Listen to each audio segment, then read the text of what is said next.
Fenway Park in Boston, the New York Mets play the Boston Red Sox. New York Mets baseball on SNY is brought to you by Old Dominion Freight Line, old official freight carrier of MLB. Visit odfl.com for more information. By Verizon, the most awarded network is now the best streaming network. By Aetna Better Health of New Jersey, go to aetnabetterhealth.com/NJ. And by Citi, the proud presenting partner of Global Citizen Festival. Citi, welcome What's Next. Well, it's been a long time since there's been tea in Boston Harbor, but there are still plenty of fannies in the seats at Fenway Park. Every day, 800 straight sellouts, why not?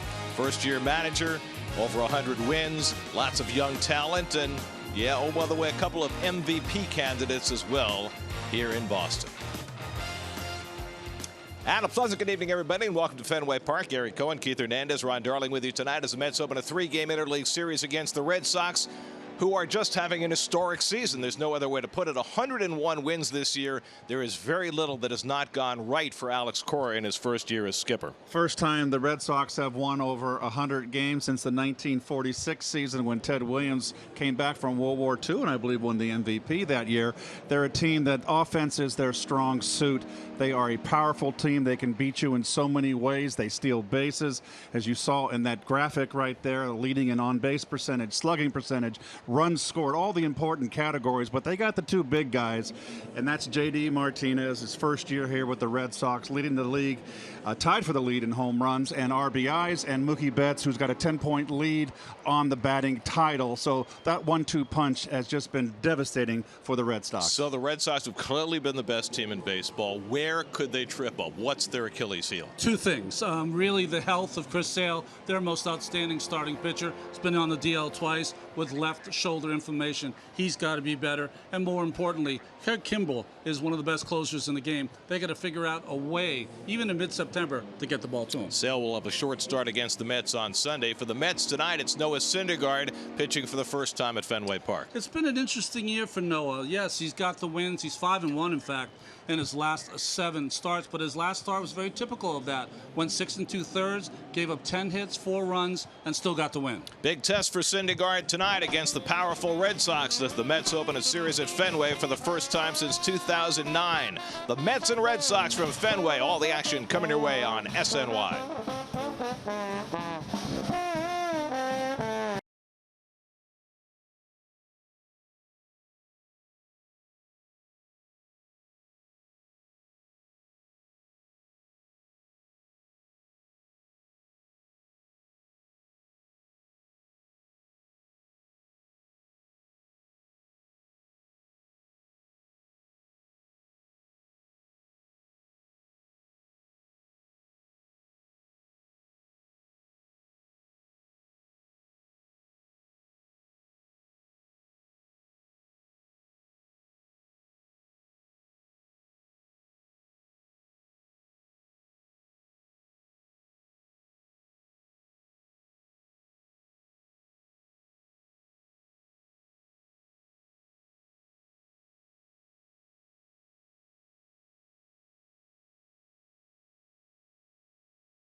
Lager for legendary moments. And by the State Farm agent of the game, Pat Cauley of Glendale, New York. Contact Pat at patcauley.com. Be at Citi Field Friday, September 28th for Fan Appreciation Weekend and the final free shirt Friday of the season when the Mets take on the Marlins at 7:10 p.m. All fans in attendance will receive an amazing Mets t-shirt courtesy of PC Richard & Son. For tickets, visit Mets.com/tickets. Mets and Red Sox at the Cathedral, Fenway Park. First pitch coming right up.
Drives one deep left field. Bay looking up at the wall, and it's near the top. Did it go out? No, they say in play. Fires are coming out, and it's a home run! A two-run homer for Omir Santos, and the Mets have taken a 3-2 lead in the top of the ninth inning.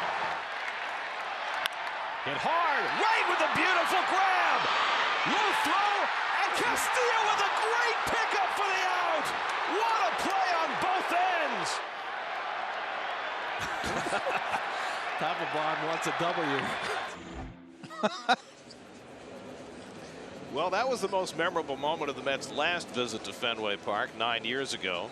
The Omir Santos game, it will be forever known as. I tell you what, Garrett, that was a tremendous call on your part. Two great calls. Beautiful. My favorite part was when both of you told Papelbon to sit down. Sit down. There's your Geico Mets starting lineup tonight. Dominic Smith's going to DH in the first game of the series. Jay Bruce will play first base as the Mets go up against an unexpected starter for the Red Sox, William Cuevas, who makes his first major league start.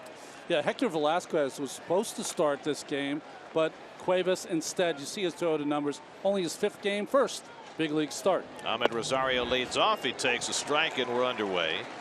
Rosario 3 hits in the game last night as the Mets swept a doubleheader and in fact won 3 games yesterday. The one after midnight the night before and the 2 that were played during the daylight and evening hours yesterday. Popped up down the right side and that'll go out of play. And it's 0-2 to Rosario. As beautiful night in Boston. Clouds now overtaking the sun for most of the day, but it was in the 70s today. It's 67 at game time. Can't ask for much more in September in New England. It's not quite fall, but it felt like a beautiful fall day today. And I just love our angle here. They're up in the booth looking down. We're almost like Zeus and Poseidon looking down on the mere mortals. No, Poseidon looks up, you know. Fly ball center field. Jackie Bradley back onto the warning track to make the catch. Not the recommended place to hit the ball if you're Rosario, into the triangle about 400 feet away for the first out of the night. And your Red Sox Jeep defense. Everything the defense kind of gets overlooked on good ball clubs. And you can see the Gold Glover there, Mitch Moreland at first. Bogarts is a fine fielder. This outfield is fantastic defensively. Well, there you go. He's got all the tools, all 5 of them. Are they going to dance? There you go. Dance, yes. There you go. They're quite animated. So they have a nice defensive ball club as well. Oh, particularly that outfield. That's about as good as they come, as Jeff McNeil takes fastball away for ball 1. McNeil at .335 through his first 161 big league at bats.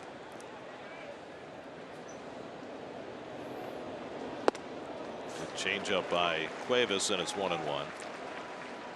William Cuevas, 27 years old, spent 8 years in the Red Sox organization. Made his big league debut 2 years ago, then was with the Tigers briefly last year before coming back to Boston this year. And McNeil grounds one behind the bag, just foul, and it's 1-2. You know, they love his arm. He had a strong year in AAA, 10-7, 23 starts, 3.39 ERA for Cuevas. McNeil only has 10 walks in his first 161 at bats. That's not a lot of walks for a guy that's going to hit in the 2 spot, but such a good situational hitter. Such a good barrel awareness. McNeil swings and misses, and Cuevas has his first strikeout, and they're 2 away. That's your catchphrase for this year. Oh, I love it. I've never heard it before. I don't know what Xander Bogaerts and Bill Miller were talking about. To me, it almost seemed like Miller was saying he wasn't going to move, and Bogaerts had to move. But that can't be it. They're still talking.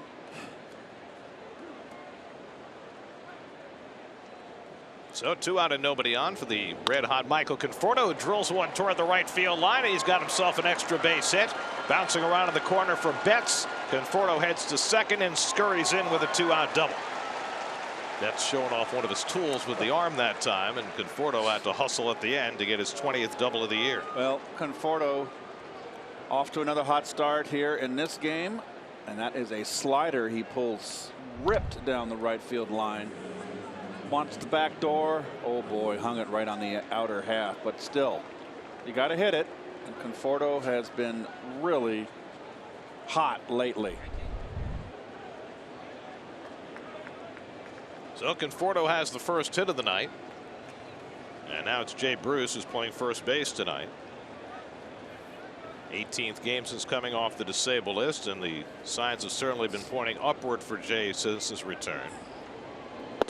And he takes a fastball strike from Cuevas, 0-1. Did you guys find it odd that when you have a choice, the choice is Bruce at first and Dominic Smith DHing? I found that strange. I think it's about development. You're trying to develop Bruce as a Yeah. first baseman. Okay. Yeah, and then Dominic Smith knows how to play the bag. I'm just glad that Dominic's going to get forward bats here. Jay pulls one down the right field line. That's a base hit, and that'll bring in the game's first run. Conforto scores. Bruce to second. Back-to-back 2-out doubles, and the Mets have an early 1-0 lead. Some Met fans have made their way into the ballpark, apparently. I was looking at the lines before they let the people in. Tons of Mets fans. Well, what better place to come up the travel a little bit east, come to Fenway Park. Jay Bruce starting to get the rhythm back here, swinging the bat much better. Took him a while to get it started, missed a lot of time. That's a very, very peculiar wall you got to play out there in right field too here at Fenway. 2 hit in the same spot by Conforto and Bruce, and now Todd Frazier, who takes it high from Cuevas, ball 1. It's almost when the a puck is dropped into the zone, and you got to kind of keep it in 302 down the line to the pesky pole, and then that quick jut out to 380 and straightaway right. One of the strangest angles in baseball. Frazier fouls one back. By the way, we never get foul balls in our booth at home. This is a place where we might eat one. I'm ready. Just miss the beverages we have in front here. That's the key. There's Joe Howie. Castiglione on one side and Howie Rose on the other side. That's a lot of radio talent flanking us. A lot of electronics up here. Good breaking ball by Cuevas to get ahead 1-2. That's his best slider so far. Brandon Nimmo on deck. So Cuevas, who worked as a starter this year at Pawtucket, made 23 starts in AAA, getting his first big league start, and he's given up a first inning run. And he leans Todd back. 2-2. Got some hair on it. Well, they wanted it up in the strike zone, wanted it up and away. Frazier spent a lot of his time pregame today talking about his little run-in with Tom Hallion as he finished off his walk-off home run yesterday. It's one of the stranger things we've seen in recent memory. What was his take on it? He didn't know why. He made light of it. He said I should have slam dunked over him. But he tried to laugh it off. It was very strange, though. What was your take, Ronnie? Because we talked about it on the air yesterday. Yeah, I was watching. I've never seen an umpire ever do that right in the middle of the scrum. I mean, he was standing on home plate, blocking Frazier from stepping on. To me, my first take, and I don't know if it's the right take, he's trying to make a statement. I don't know what statement, but he was trying to make one. Todd's had some issues with umpires, both in terms of getting ejected from a game, having comments about umpiring, and of course the play in Los Angeles where he deked them with the wrong ball. I mean, have you ever seen that? I've never seen it. I've never seen it, but you don't get any provocation from Tom Hallion. He doesn't look at him. He's looking down a whole time, but I don't know why he stood on home plate. Could it be he didn't really know that he was standing on home plate? I find that hard to believe. Not a umpire of his experience. Remember, Todd's one of the bigger moaner and groaners and gripers at umpires. Todd said he's always gotten along with Hallion, that he's never had an issue with him before. 3-2 coming, and he bounces one down to third. That'll go foul. I'll tell you one thing, and you had the National League and American League umpires in our day, Ron. If you got a rep of moaning and groaning, it got around the league. And let me tell you, you learned right away the close ones weren't going to go your way until you behaved a little better. Maybe Hallion was thanking him for not making the game go extra innings.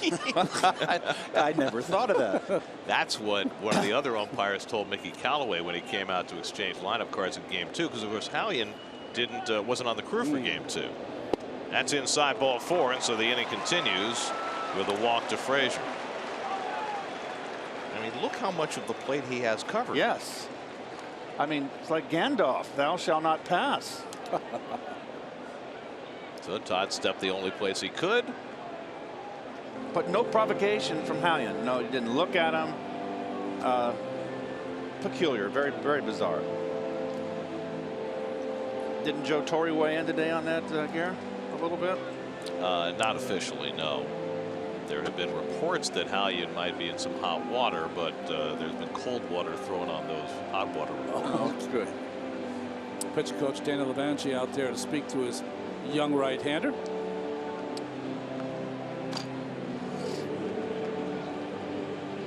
A lot of new faces. Not only Alex Cora, Ron Renicky, the bench coach, Levanchi, Tim Hires, the hitting coach.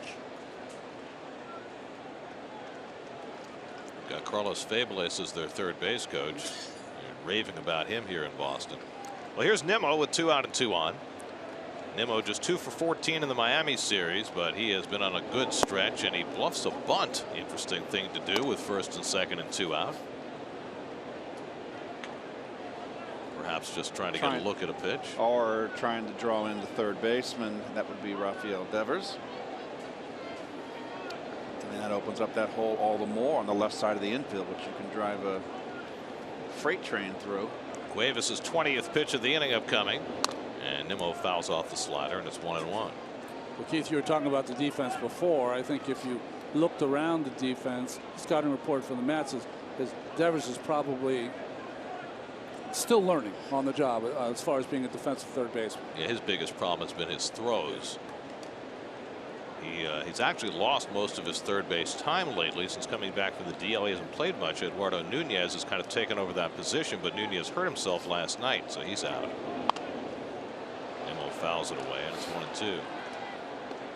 So this is only one inning, right? And we're watching Cuevas throw, but we haven't noticed one pitch in this inning that's so nasty that it's his go-to pitch. All of his pitches are, you know, B minus, B plus in that area.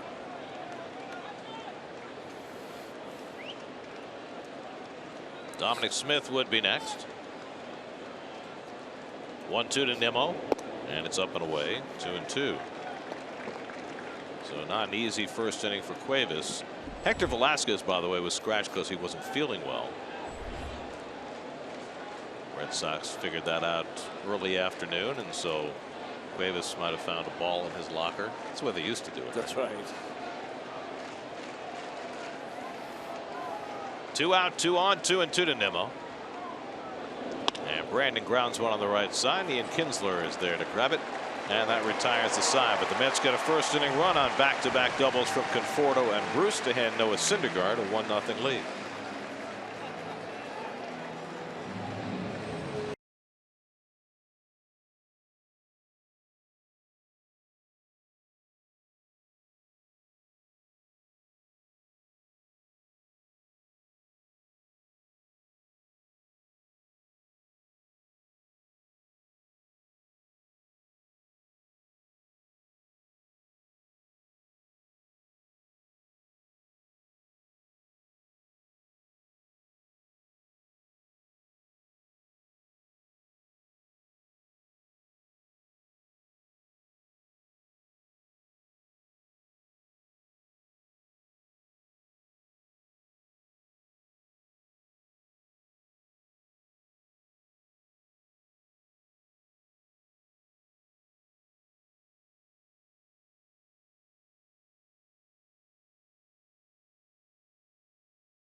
Hitting first and cleanup.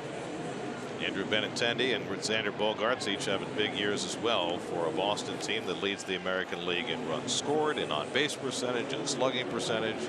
That's the task for Noah Syndergaard tonight. You know, it's really going to be interesting to see Noah and Land Rover numbers for this year. But his ERA in the first 3 innings is 4.5. After that, once he settles in, he's 2.34. That's a big difference. His last start against Philadelphia was bizarre. 12 hits and 5 walks, and he got a win. Mookie Betts takes a fastball for a strike. Betts leading the American League in batting at .340, second in on-base percentage, second in slugging, second in runs scored with 117, just having a phenomenal season. And then throw in his defense as well. You can understand why he's an MVP candidate. I think he's the front runner for MVP myself. Martinez having a great year too, JD, but you know, DH most of the time. But then you get into the question of will they split the vote? Yeah. Alex Bregman in Houston certainly has a case. Mike Trout always has a case. Lifted foul off the right side, 1-2. It harkens back to 1988 when Strawberry and McReynolds had good years, and they kind of were worried about them canceling each other out. Remember, Darryl had the good first half, kind of didn't have such a great second half. McReynolds had a great second half, and those two guys were part of it. It wound up going to Kirk Gibson, the Dodgers.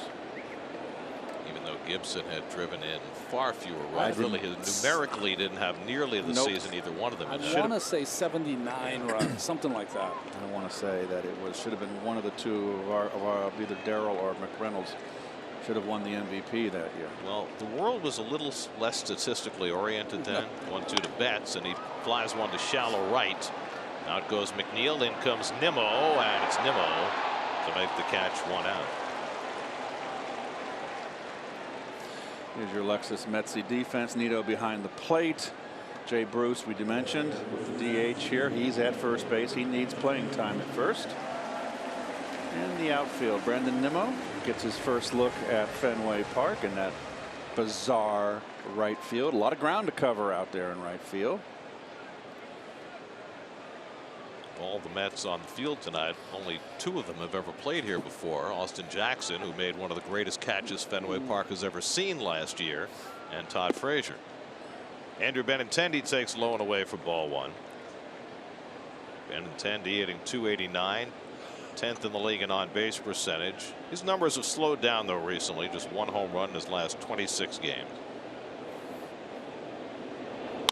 And he hits one hard. McNeil playing in the shift, a bobble, still has time to recover, 2 out.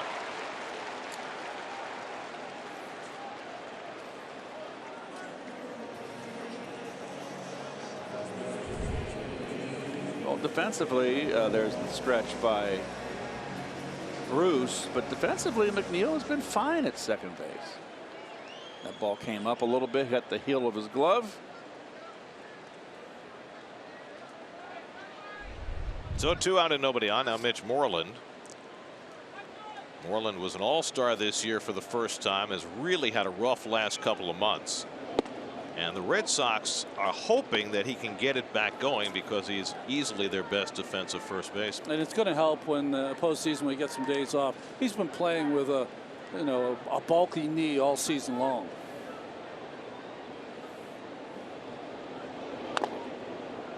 Change up by Syndergaard, a ball and a strike. This is a real great game for an advanced scout looking at Boston going up against a hard thrower for the postseason. Can you match up your guy with, well, very few can match up what Noah has, but how does Boston hit off the hard thrower? Well, especially if they wind up playing the Astros, which I think is what everybody expects. There's another good changeup by Noah, and it's 1-2. Right, I mean, the Astros can throw so many quality power arms at you. That's right. Looks like Moreland likes to step in the bucket a little bit and pull off. Yeah, he makes a down and in hitter. He's right on the plate. Moreland hitting just 184 since the All-Star break. And Syndergaard gets strike 3 called. Now looking at a slider. First strikeout for Syndergaard. He gets him out 1-2-3 in the first. 1-0 New York.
Dom Smith leads off the second inning for New York and takes a changeup low and away from William Cuevas.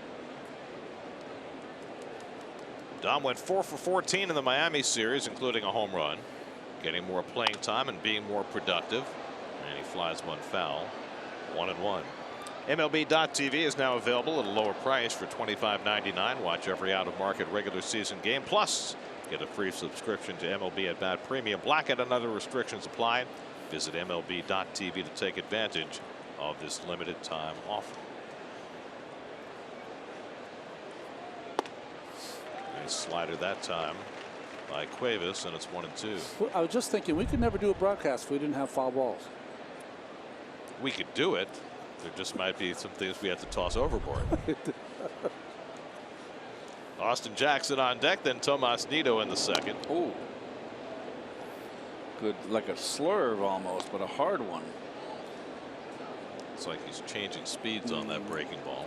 Well, I think he's got to throw more breaking balls. He's got a good fastball, not great, so almost has to pitch backwards. Oops. Yeah, I think this is going to be a bullpen kind of a game. Robbie Scott, a young left-hander, up in the Red Sox bullpen. 1-2 coming to Dom, and he fouls it away. That's what you can do when you have 101 wins. And 101 pitchers, which everybody does in September. Early appearance for his Spectrum high-speed pitch, since Cuevas may not be around much longer. And Syndergaard already has a win. Congratulations, Noah. 1-2 coming, and a good changeup to strike out Smith. Second strikeout for Cuevas, the first out of the inning.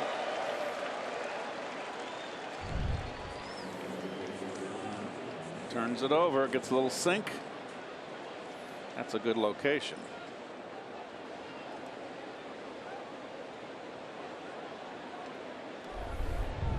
So 1 out and nobody on. Now Austin Jackson, who's really fighting it right now. 0 for his last 9, 3 for his last 33 after that tremendous start he had as a Met. It was as an Indian last year that he made that incredible catch falling into the bullpen here at Fenway Park.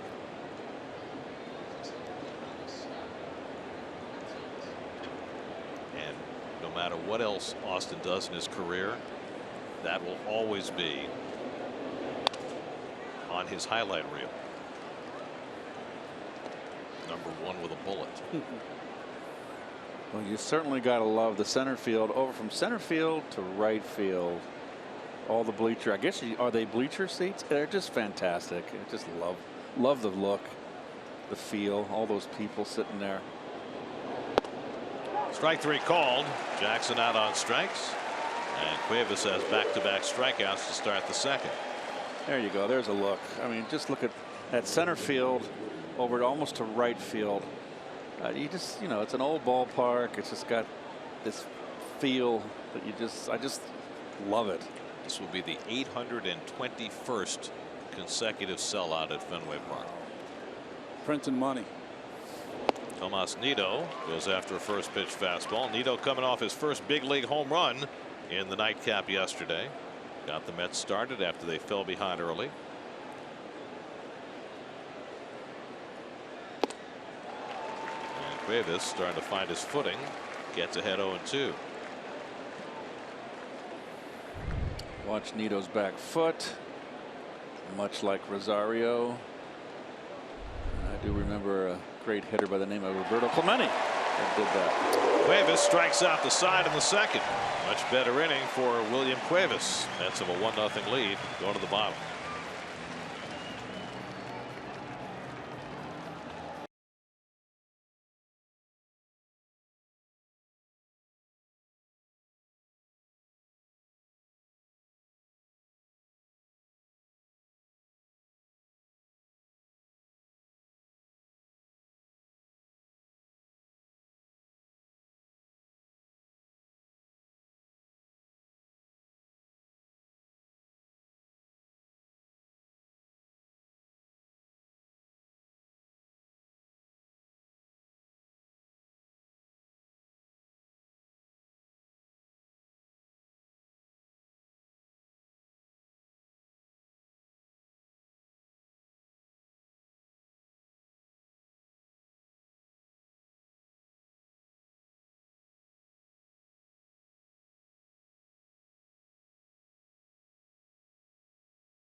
across the city to that ballpark tucked into this oddly shaped lot in the Fenway section of Boston.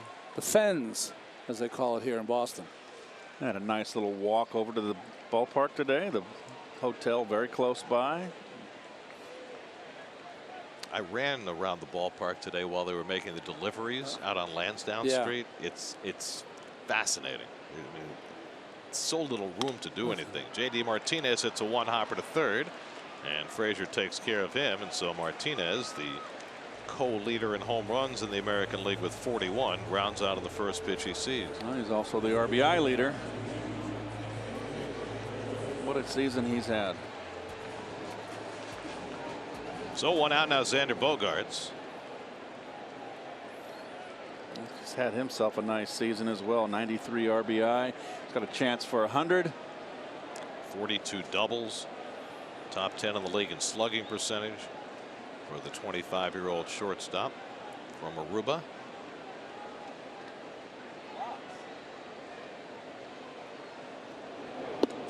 It is amazing when you look at this Red Sox team and how productive they are, and then look at how young they are. Betts, who's 25, and Benintendi, who's 24, and Bogaerts, who's 25, and Devers, who's 21.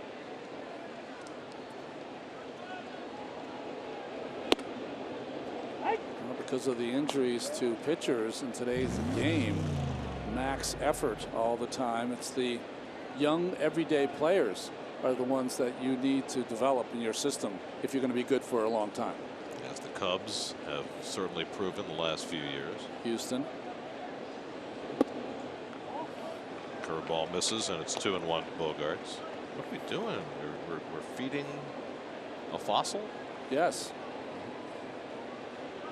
I've never seen romper room at the ballpark. I want to know what manner of animal that is that they are playing with the skeleton of.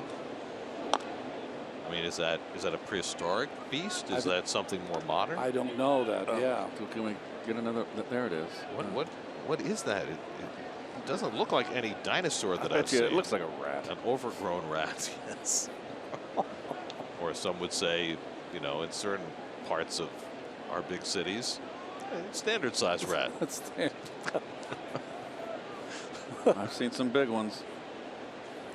2-2 coming to Bogaerts, and he hits it sharply, but getting in front of it is Rosario. He played that very nicely, and that's the second out. And that's the beauty of this angle rat, Gary. We're off center. We're on the first base side of home plate, and we're looking very much down, and you look up and you saw Rosario sidle to his right, get in front of that ball beautifully. I mean, that's a ball that earlier this year he probably would have tried to play on his backhand. And this time he made it so much of an easier play. Here's Rafael Devers, the third baseman, and he takes a fastball for a strike. Well, the credit has to go to Gary DiSarcina, who not a lot of people remember his playing days, but he was so solid at shortstop. Not flashy, but solid. Fundamentally sound. He was one of Terry Collins' favorite players when Terry managed the Angels. Just felt like he was such a gamer, and he had a lot of injuries through his career, Gary DiSarcina, but he was a terrific player. Homecoming for Gary. He's from Massachusetts and used to coach here. He was an infield coach for the Red Sox for a year.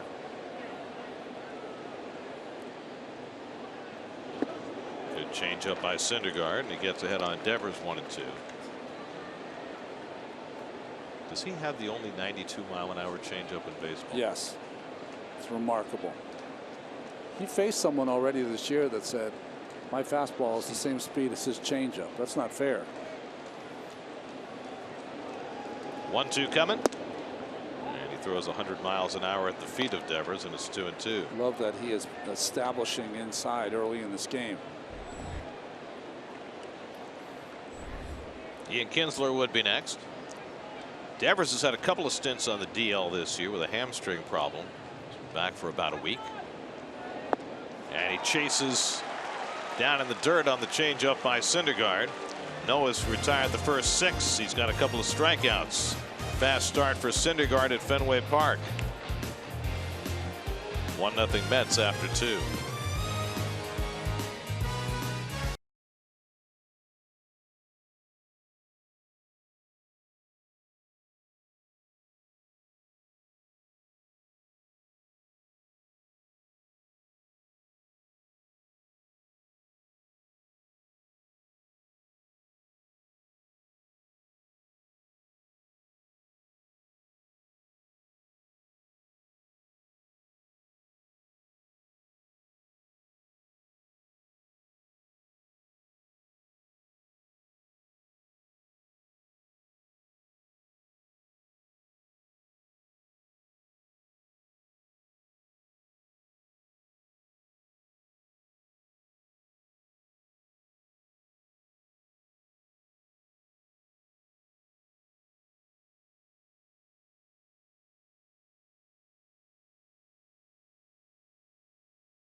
Second time around the batting order for the 27-year-old rookie William Cuevas. Mets with a 1-0 lead. Ahmed Rosario bounces one toward the hole. Backhand play by Bogarts. The jump throw not in time. Nice effort by Bogarts, but too much speed, and Rosario beats it out for an infield hit. Just beyond Devers' reach to his left, and that's all it took. Once it got deep into that hole, you're not going to throw out Rosario. That was another great play to watch from here. Yep. Because you could see that at one point they were not going to get Rosario because of his speed. And that's going to be all for William Cuevas after facing Rosario to start this third. They've got a lefty ready in the bullpen with 3 left-hand hitters coming up. So Devers in his first big league start goes 2 innings plus. Call to the bullpen brought to you by Verizon. 1-0 Mets in the third. We'll be right back.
Choose from full season, half season, or 20-game plans that include opening day and the Subway Series. Plus, for a limited time, receive an authentic or replica Mets jersey with your purchase. Purchase your plan today at Mets.com/ticket plans.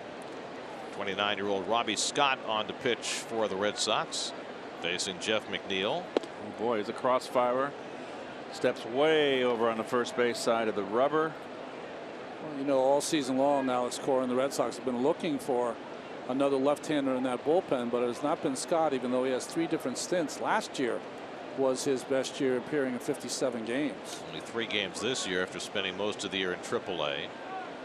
Facing McNeil, who struck out his first time up, and he misses outside. 2-0. Well, he held left-handers in AAA this year to a 148 average, but you got to throw strikes even though you have the deception. So he's got the deception, but this ball misses by 4 feet. He's almost a side armor, just below the 3/4. He short arms it too, Ron. Certainly throws from as far over toward first base as you can imagine for a guy who throws from the third base side of the rubber. That's the strange part about it. I think he'd get all the way on that first base side, but Robbie Scott, one of those great stories. He wasn't drafted out of Florida State, went to play for the Yuma Scorpions in the North American League. You ever even heard of the North American League? Doesn't sound hot there.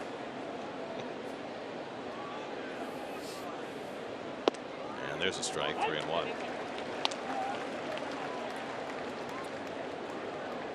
Yuma used to have a spring training team, didn't the San Diego. Padres? Yeah. Did you ever go down and play there when you were with the A's? I did, and I was like, why am I on this trip? I mean, come on. 3-1 coming, And McNeil pops one up into shallow left center. Benintendi circling under it. And that's the first out of the inning.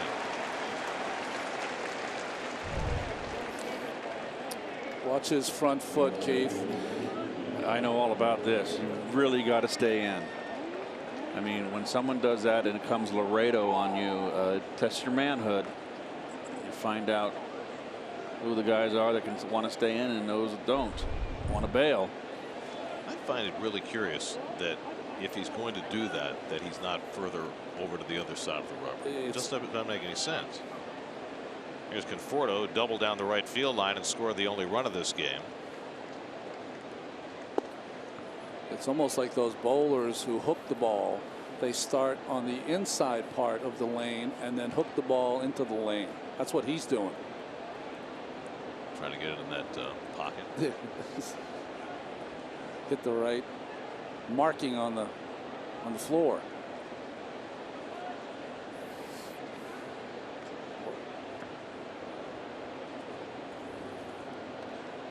Reins have come off for Rosario. Doing much more running the second half of the year.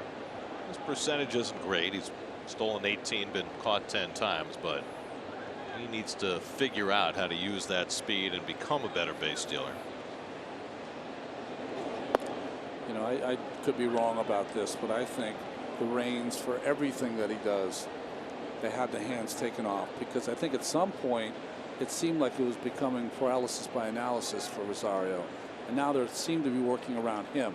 Let the talent flow and figure out how to get him with some fundamentals, you know?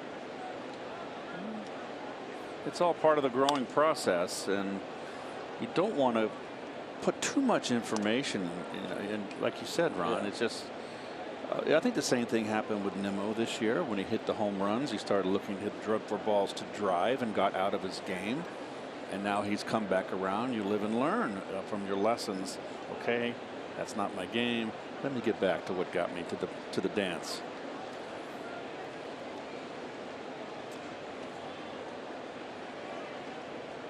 Two and one to Conforto. And the crossfire fastball in for a strike, and it's 2-2.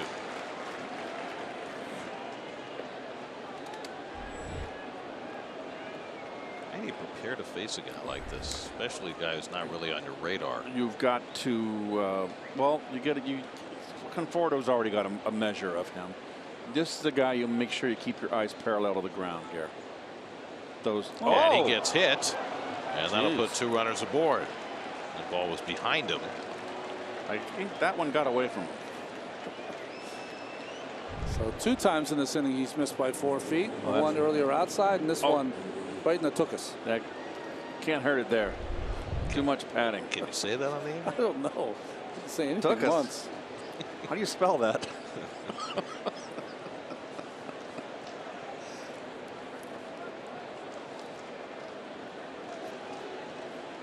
So the Mets have 2 men on, and now Jay Bruce, who doubled in the only run of this game.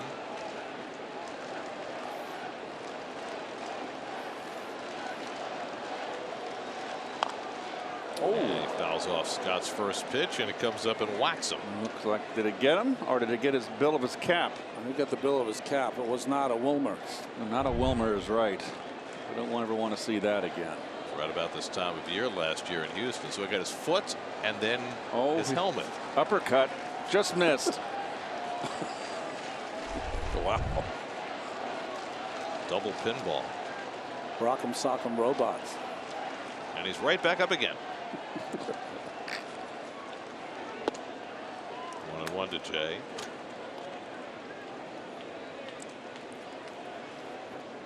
Todd Frazier on deck.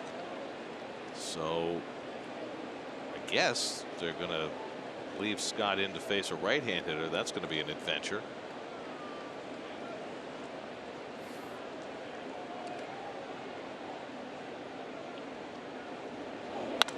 And Jay, it's a rocket to deep right field. Betts goes back for a look, but that ball is out of here. Jay Bruce with a 3-run homer, and the Mets have a 4-0 lead. Number 8 for Bruce, his 5th since his return from the disabled list. As the signs continue to point in the right direction for Jay. He's driven in all 4 runs tonight. Fastball right down the pipe and down in the strike zone. That's Jay's wheelhouse. Very bad effort right there. You know, I said in the open is that even though it's mid-September with a team with 101 wins, they're having a little trial camp to see who's going to be in the bullpen in October. That is not a part of this ballpark that yields a lot of home runs. There's Frazier. I mean, it's so much deeper than the straightaway right field in almost every other ballpark once you get out from the pesky pole. Well, that was the wall being low enough is what allowed Jay to get the home run.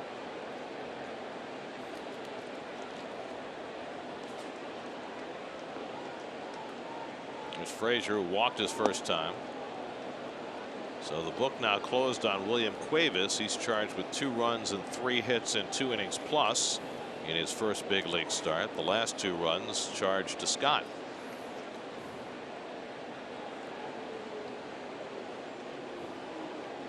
And now he's behind 2-0 on Frazier. And Todd takes a fastball up and away, and it's 3-0. Well, since July the 1st, the Mets have the best record in the National League East. The Braves, though, are home free. 7.5 ahead with 16 to play. And there's ball 4, a 4-pitch walk to Frazier.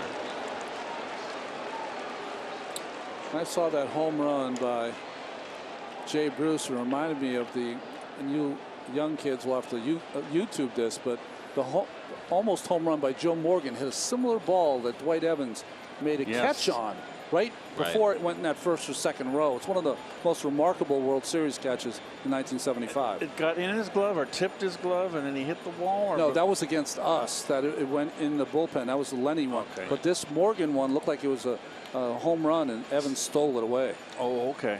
I've forgotten that. There's your Verizon trivia question. We're the only 2 pitchers with 2,000 or more strikeouts with the Red Sox. It's a franchise. You don't really think about a lot of pitchers coming from their franchise over the years. Here's Nimmo with Frazier at first and 1 out, and he takes a strike. Well, you do, but you're not sure if they stayed here long enough. Was Pedro here long enough to have 2,000 strikeouts? Was Clemens here long enough? Clemens got to be one of the guys. Yep. Might be one of the old timers though. Maybe Parnell. Smokey Joe Wood or someone like that.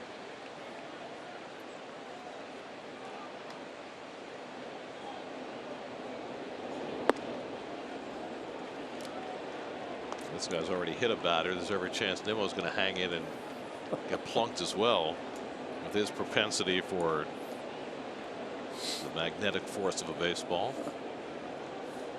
Pincushion. 18 times he's been hit this year, although less lately, since he's been, hit on the hand twice. It's taken inside, and it's 2-1. So Scott really have trouble throwing strikes. Nobody up behind him in the Red Sox bullpen. He's out here to take the punishment in this 3rd inning. Another left-hand hitter on deck, Dom Smith. And there you go. Called that, huh? He did. Although that one hurt. I think he got him on the outside of the right knee.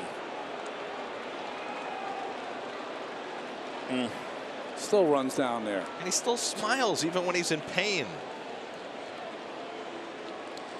I question if that's a smile. That's a grimace.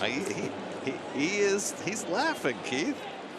It's what he does. He didn't try to get out of the way of that one. He's not the happiest man in baseball for no reason. Now, did he try to get out of the way? I don't think he could get out of the way of this one. Oh, that's right on the outside of the right knee. That's painful. I don't think he was expecting it in just that spot. So a 2-hit batsman in the inning for Scott. And Dom Smith bats with 2 men on. And now the Red Sox will get that bullpen cranking again.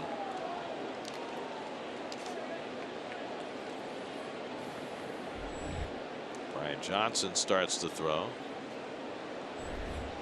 Johnson most recently worked as a starter for the Red Sox.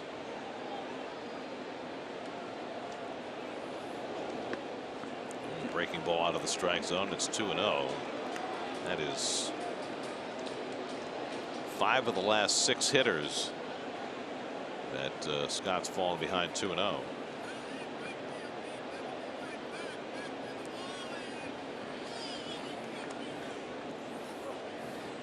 Watch another game, Keith? I was watching Devin's great catch. Oh. Russ Welkin sent it to me. And probably to you also. Not the best play in right field I've ever seen here. The best play I've ever seen here was in the '78 game between the Yankees and Red Sox when Pinella caught the ball blind. Yeah. I forget that. One hopper. Yeah. That was the greatest play I've ever seen in right field here. 3-0 to Smith. And he turns out of the way, ball 4, and this nightmare inning for Robbie Scott continues. 2 walks, 2 hit batsmen, and a 3-run homer. And now the Mets have the bases loaded with Austin Jackson coming up. You know, again, we said in the open, and listen, it's hard to say anything about a team that has won 101 games. Chris Sale has to be healthy when they go to October. Oh boy. Now here comes Alex Corey. He'll make another pitching change. How often do you see 2 pitching changes in the 3rd inning? Johnson coming in. 4-0 Mets. We'll be right back.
You know, I was on the winning side. To look over there in the final scenes in Game 7 and see a guy like Wade Boggs in tears and a guy like Rich Gebben, you see that these guys, that it's not the World Series checks, it's not how much money they're making.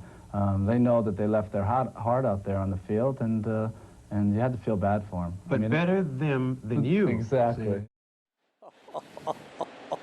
That was not the most 80s look that you were sporting there, Ronnie. Oh, man. Again. You should be in Mr. Cotter's class. I mean, just like Vinny Barbarino. Barbarino. By the way, there was some great empathy that you were expressing there. Did you really mean it? I did mean it, especially for Rich Gebben, because I grew up with Rich Gebben. We played against each other when we were kids. Oh, man. Doesn't even look like... Doesn't even look like I shaved there yet. Did you have to go to a salon for that? Mets have the bases loaded. Brian Johnson buries one in the dirt. It's 1-1. I mean, you know, the funny part is that we both see pictures of ourselves from the day, and you're like, really? What was I thinking about? You were a heartthrob. By the way, your sons, your adult sons, both look exactly like that now. not the same hairstyle, but look almost identical to the way you looked in your 20s. Yeah. Brian Johnson's bounced between the rotation and the bullpen this year. Yeah, 36 games he's in this year. 12 of them have been starts for the Red Sox. Frazier at third, Nimmo at second, Smith at first. And Jackson swings. It gets away from Swihart. Frazier came about a third of the way down the line and then thought better of it.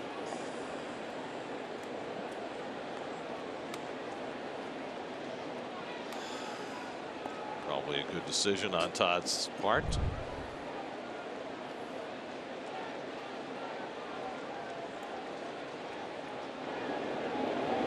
Nice. like it. He was ready to go. Just hit off the heel of the glove of the catcher. Curveball down, 3-2. Johnson more of a soft tosser.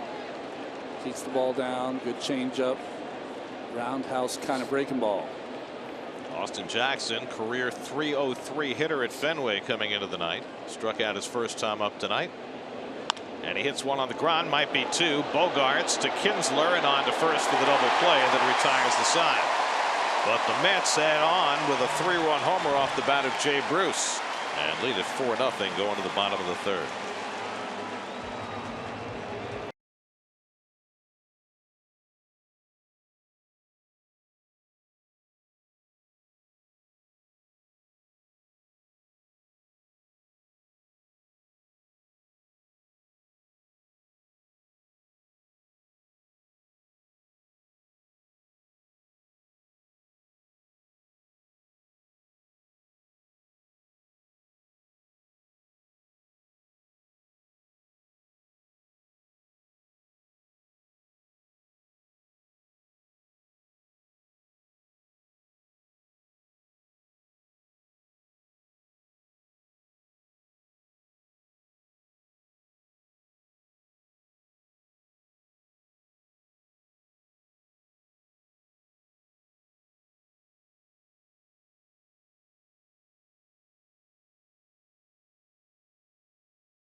Shortstop on the left of your screen. Watch. Get in front. Quick release.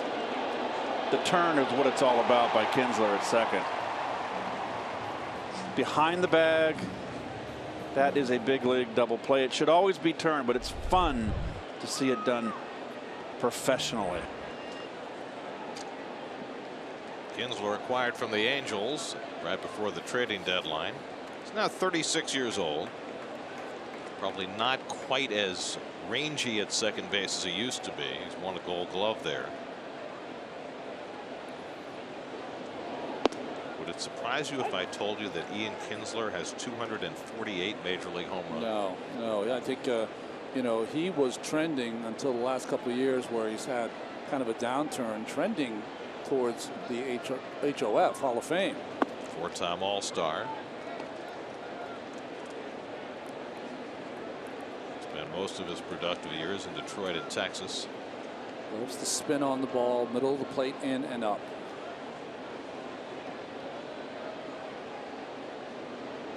And he tries to hold the swing and fouls off the slider, 1-2.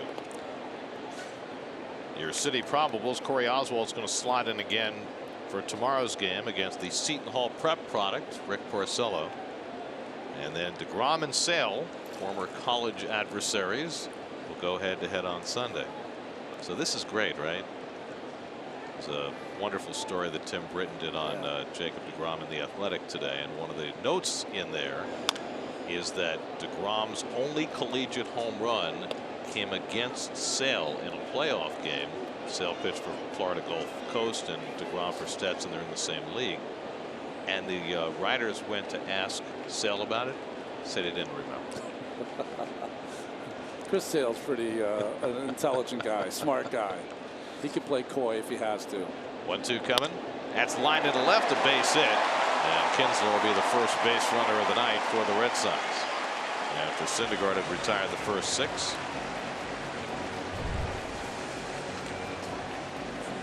You got a high changeup right there.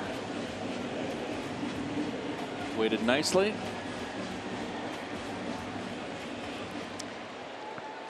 will it be interesting to see if down by a few runs early, if the Red Sox test Syndergaard on the bases?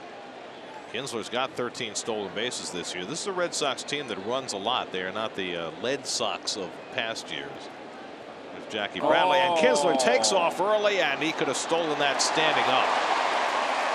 He just got an enormous jump against Syndergaard, who paid him no mind, and that's 14 stolen bases for Kinsler. Look at this right here. You can't let that happen. And Gary, there's the answer to your question. I guess they are. This is like Red Sox against John Lester, the Royals against John Lester. You got to yell, step off, do something. 29 steals now against Syndergaard. And Bradley takes it high, 2-0. Well, Syndergaard continues to be vulnerable in this area. Keeps trying to do work on it, but then you get a lapse like that, and that just sets you back.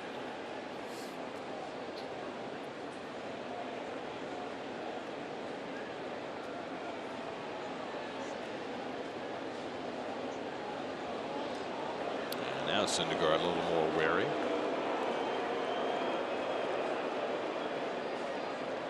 You know, I think if you're a pitcher who holds runners decently on, there's no way a runner's going to go down 4 runs.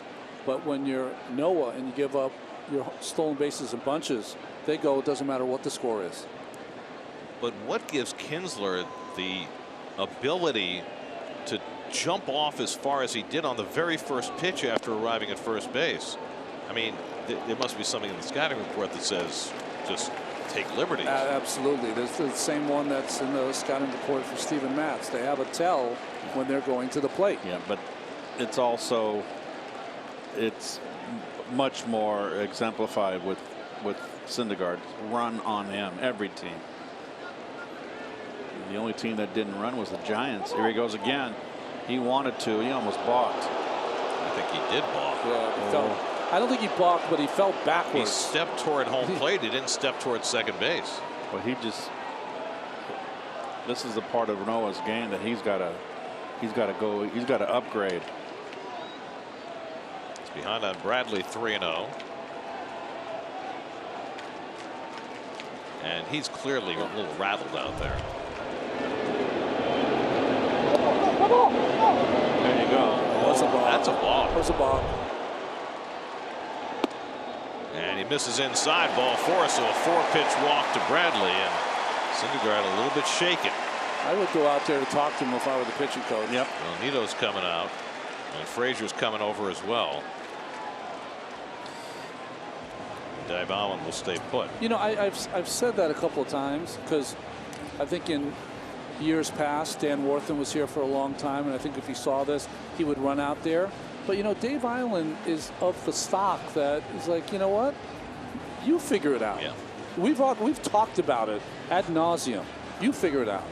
And I think that's all right. So now the number 9 hitter, Blake Swihart. Last time we saw Blake Swihart, he was having a phenomenal series at Citi Field 3 years ago, including an inside the park home run. That's right. Swihart's become more of a utility guy. He's played 6 positions this year. This is only the 13th game he started behind the plate. We also have Christian Vasquez and Sandy Leon. And Swihart takes a fastball for a strike.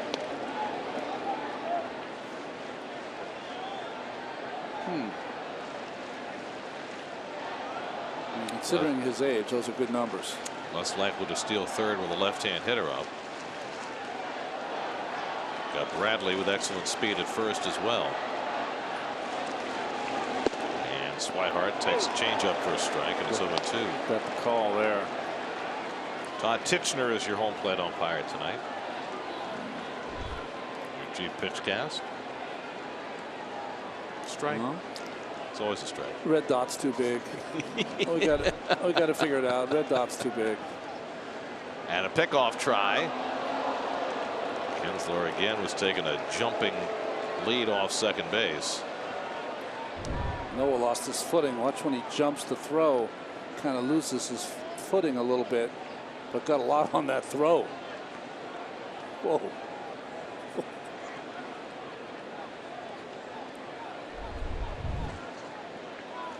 0-2 to Swihart with Mookie Betts on deck. And Swihart down on the curveball in the dirt, and that's the first out of the inning. Third strikeout for Syndergaard.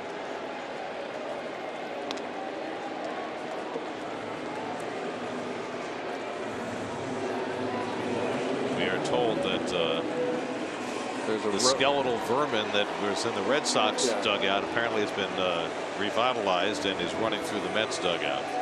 No kidding. It's an actual rat running through the Mets dugout. About the only one that wants to look for it is DeGrom. Remember the Astrodome when they used to, when they played football, the Oilers played there?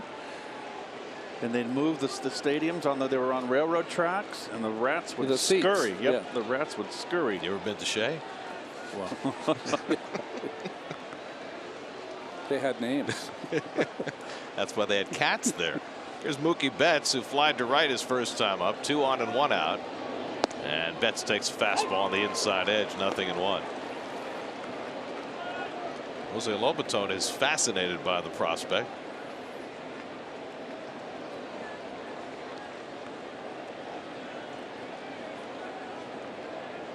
Lobaton is a switch rat hunter.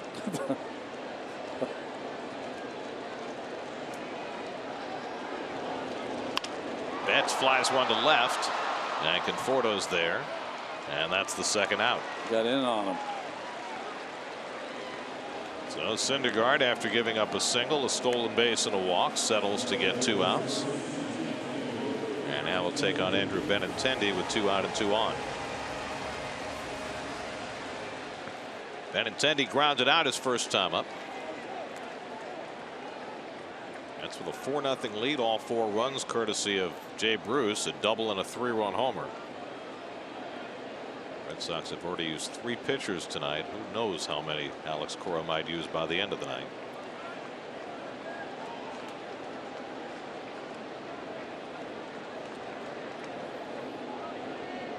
There go the runners, and not even the hint of a throw.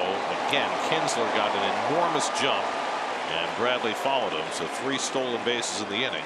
That's 15 for Kinsler, 15 for Bradley. Well, it's definitely mostly Syndergaard, but look at the defense. The Mets are telling teams all season long that if you want to with 2 outs, you can steal second and third and put 2 runners in scoring position. Which I don't get it. I don't get it. Which is great if you get the next hitter out. No, it's true. If you don't, half the deficit is gone, or half the lead. Sorry. And now Kinsler can get an enormous lead off third because Frazier's playing 40 feet off the line.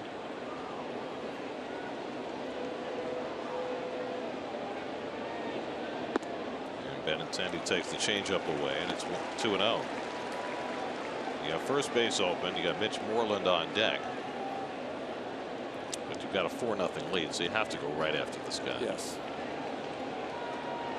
There's how far Frazier's playing away. So Kinsler able to get right into Syndergaard's field of vision, and Benintendi fouls it away. 2-1. It's one part of the game that I certainly never had to deal with. And that is, you know, not that you can't get the hitter out, but it would irritate you to look at the runner and he's looking at you and there's nothing you can do except take it. Step off and run at him. It's a lot of ground to cover, though. 2-1 coming, and it's in tight with the slider. 3-1. Benintendi this year with 2 outs and runners in scoring position, hitting .340. It's a Red Sox team that hits home runs, but they're only 6th in the American League in home runs, but they can score in a variety of ways, including their speed game. And Benintendi fouls one straight down. 3-2. For AT&T achieving more stat. Noah Syndergaard's last 2 starts, that brilliant complete game victory over the Giants, and then that slog past the Phillies. 17 base runners in 6 2/3 innings, and yet somehow got the win with the knockout punch line drive, right? Well, it hit him in the ribs, and Noah was so unfazed that he expressed concern for the health of the baseball. I'd never tempt that karma, ever. By the way, you know, we talk all the time about Jacob deGrom and all the great games he pitches when he doesn't get wins. Syndergaard has 6 wins this year when he has not made a quality start. That's a lot. 3-2 coming, and that's grounded to the right side. Bruce vacated. McNeil has to hit Syndergaard, and they get the out. Don't know why Benintendi left his feet. Might have cost him an infield hit and a run. Bruce made the mistake of vacating, but Syndergaard got over. And the call is out at first base. Just beat him. Cost him a hit. Might have also cost him getting stepped on his hand. Fortunate that that didn't happen. But Benintendi is out. And Syndergaard survives the third. 4-0 New York.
Fourth inning, Tomas Nido leads off against Brian Johnson, the third Red Sox pitcher of the night. Nido struck out his first time up against the starter William Cuevas. And Johnson gets the curveball in for a strike, 1-2. Although they've already had 3 pitchers, I think they're going to try to get some innings out of Johnson. I mentioned 12 starts this year. And he gets Nido with the off-speed pitch. First strikeout for Johnson, 1 out in the 4th. I want to go back to that last play in the bottom of the 3rd. What possesses a player like Benintendi to dive for the bag at first base when you've got a pitcher running over who may very well step on your hand? Why would you do that? I never slid at first base in my life. Big curveball. Johnson loves his curveball. Also, if you noticed, folks, that slide that Benintendi made, you want to have your hand hit the front of the bag. Right. He went over the bag and didn't touch the bag till the rear side. Just a terrible slide. I mean, terrible idea. It costs you your momentum, right? Once you leave your feet, there's nothing propelling you forward, so you start to lose momentum immediately, so it slows you down. And then there's the injury factor, which is enhanced greatly unless you think you're going to get run over by the pitcher. But why would you think that? It's got to be some part of your brain for some ball players, or most ball players, that somehow kicks in and makes you hit the deck. I don't know what it is, because we see it so often. Well, or as a young kid, no one told you don't do that. You know, it's an illusion. You're not getting there fast. Bogarts throws out Rosario, and that's the 2nd out. Now here's the slide again. And keep your eye on his hands, how he slides over the bag. and doesn't make the tag. And know what he gets too? He gets a scrape on his forearm too for good measure. He left his feet too late to get his hand to the front of the bag. He didn't get down quick enough. There's so many things that can go wrong there, go bad for you. Whereas if you keep running, keep your momentum going, probably beats it out. Here's McNeil, who's 0 for 2.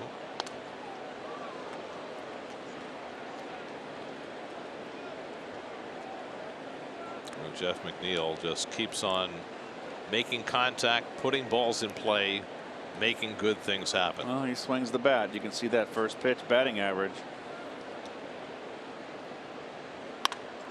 Gets this one in the air to deep right center field. Betts going back near the wall. It's out of here. Jeff McNeil with his 3rd big league home run. The Mets' 2nd home run of the night. McNeil hits one into the Red Sox bullpen, and it's 5-0 New York. You don't get that curveball on the outside corner. It breaks right into the wheelhouse. And McNeil stays in on left-handers. We've seen that. Watch the curveball. Wants an outside corner. Look at the catcher reach over. That's down the middle, and that's right in the wheelhouse. 19 minor league home runs this year, and now 3 in the big leagues for Jeff McNeil.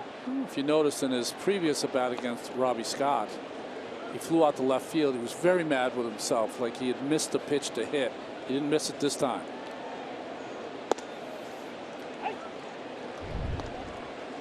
G pitch cast. Middle down.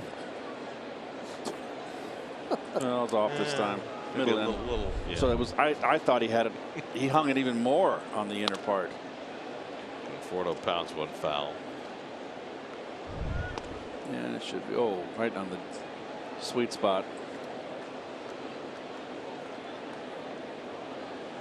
And it's all about him staying in. Didn't pull off.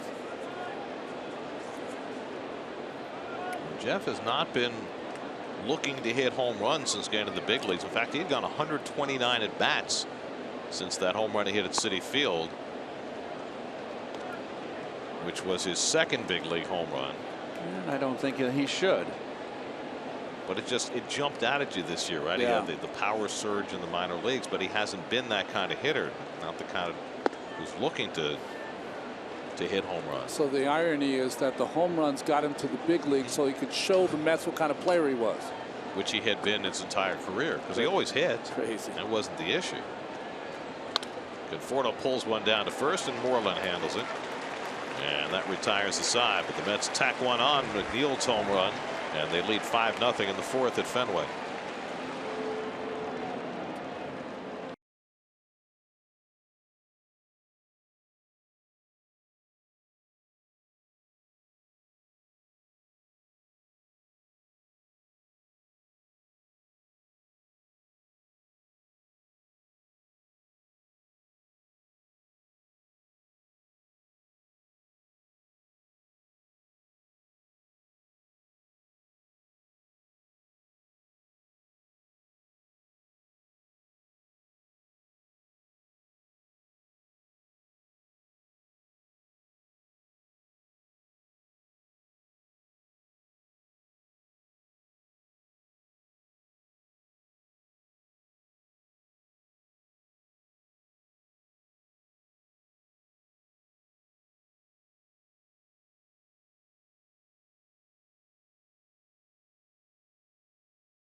Fourth inning, Mets with a 5-0 lead.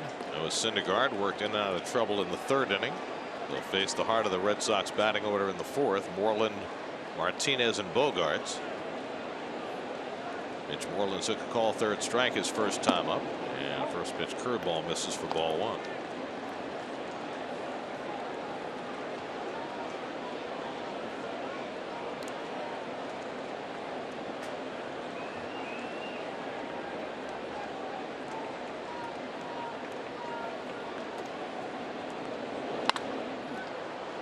Ooh, get out of the way, Tom Goodwin. Former Mets first base coach, now in the same role with the Red Sox. There's Tom. That is a good decision by Tom. One of the key functions of a base coach is to figure out which balls you can handle and which balls you can't.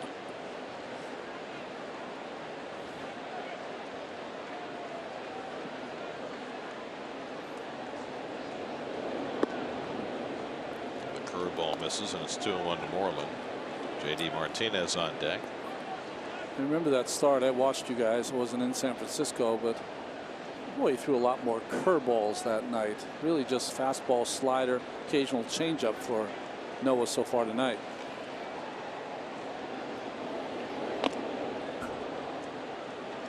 That's Zach Wheeler that last start. Oh, that wasn't. That was a razor blade curveball. I mean, that was as good as I've ever seen. He's had the ability to throw that one, but you see 1 out of every 10. Right. Last time it was like 6 out of 10. And he threw a lot. He really had confidence in it. 22% curveballs in his last start, most he's thrown in any start this year. Really was a very good pitch for him. Moreland hits one deep to right. Nimmo back onto the warning track. Has room at the 380 to make the catch. We talked before about you don't see a lot of home runs to that part of this ballpark, and that's the reason why. There's just so much room out there in straightaway right. That's a quick 380 out there. We're starting to get to the time of year when it's not 100 degrees, so. I mean, that's a home run in virtually every other ballpark. That's right. Hey, Ricky Bonus behind there. Got plenty of room.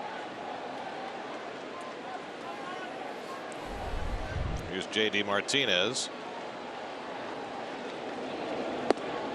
J.D. Martinez, like so many free agents, was on the market all winter. It wasn't until spring training had already begun that the Red Sox finally signed him after months of haggling and discussion and rumors. Got him for 5 years and $109 million, and he looks like the biggest bargain there could have been. I will say, of all the free agents this winter, he was the most adamant about, I'm staying here.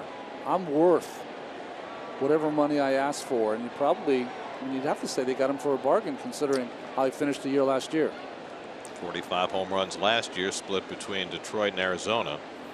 Cashed in, and he is paid off. And that just missed. Ito tried to frame it for Todd Tichenor. 1-2.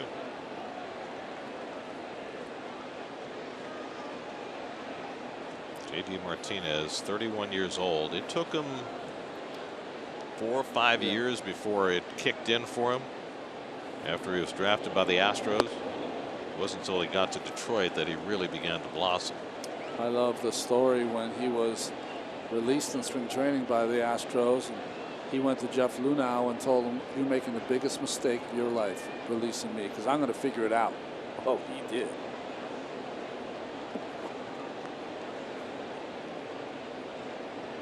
Two coming. Lifted foul. Martinez tied for the American League lead in home runs with Oakland's Chris Davis. We'll say Ramirez on their tail. Ramirez, a 30-30 guy, first in the big leagues in 6 years. And Nelson Cruz is always threatening 40 every year.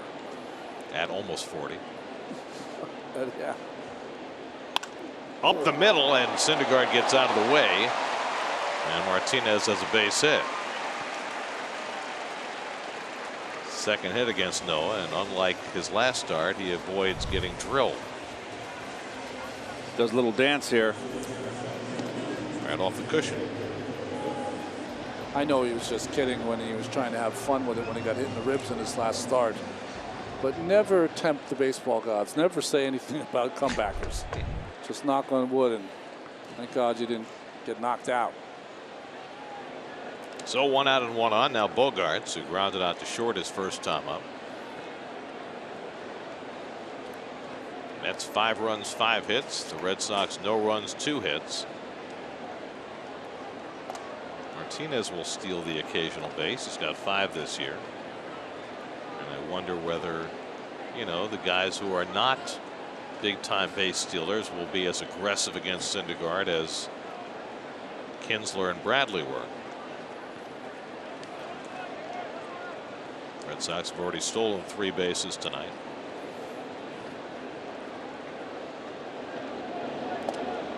Austin now has 115 steals this year, second in the American League. You know, there were past years when the Red Sox would have 10 stolen bases all year. That's right. It's not that way anymore. Young, fresh legs, great athletes, picking their spots.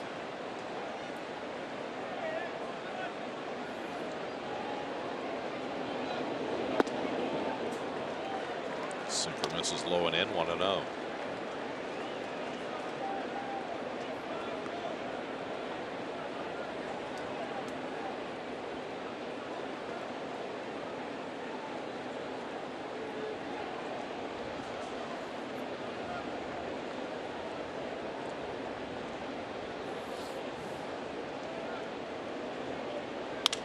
Bogaerts pops one up, shallow right.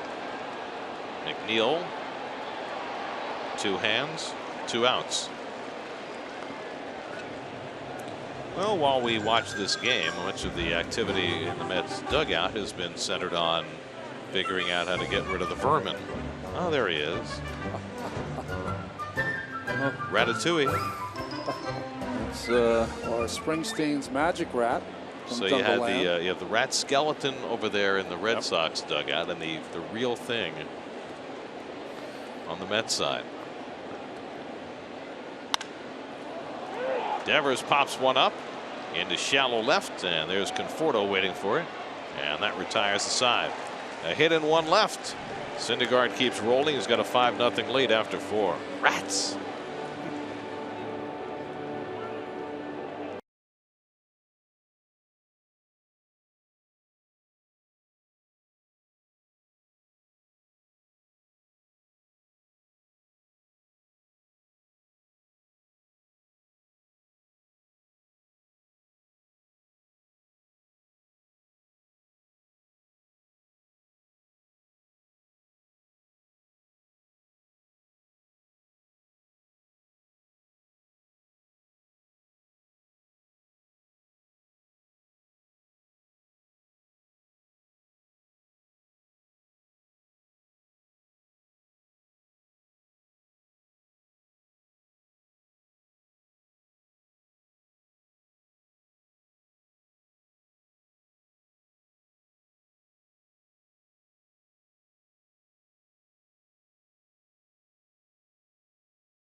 Have continued success against the Dolphins. SNY's NFL insider Ralph Vacchiano has an in-depth preview of Sunday's Week 2 matchup on SNY.TV, your online home of all things New York sports.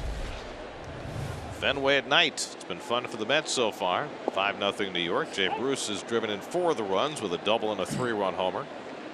He leads off in the 5th.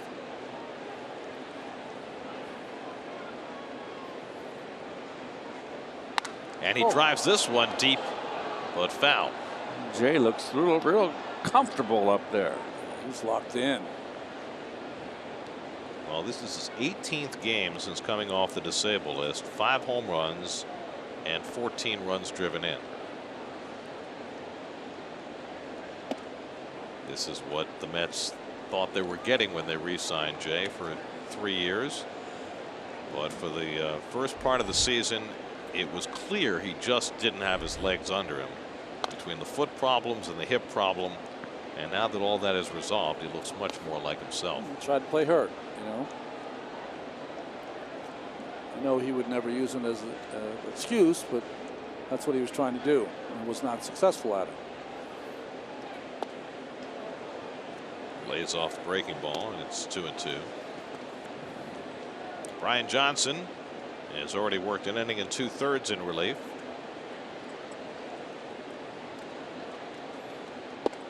And he finds the outside corner, and Jay walks away. Second strikeout for Johnson, 1 out in the inning. Let's answer our Verizon trivia question. The only 2 pitchers with 2,000 strikeouts with the Red Sox. Well, Clemens is obviously one. And Tim Wakefield, of course. Talk about guys who were around long for a long time. Wake, I think, who does some pre and post here now for the Red Sox.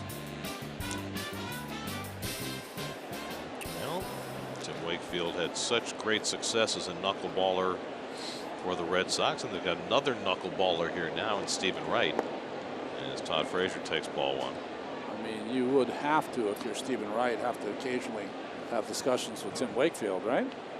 Not many knuckleballers around. Well, you were talking earlier about the uncertainties in the Red Sox bullpen in front of Craig Kimbrell. I mean, it reached the point the other day that Alex Cora ran Stephen Wright out there in the 8th inning to be a setup guy in a 1-0 game. How many teams would do that? Yeah, Joe Kelly has been up and down all season. Matt Barnes has been hurt.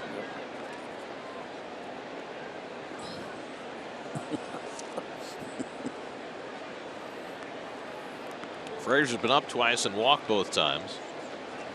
Interesting that the Red Sox do not play the shift against Todd. Most teams do, particularly with a left-hand pitcher on the mound. And a soft tossing left-handed pitcher.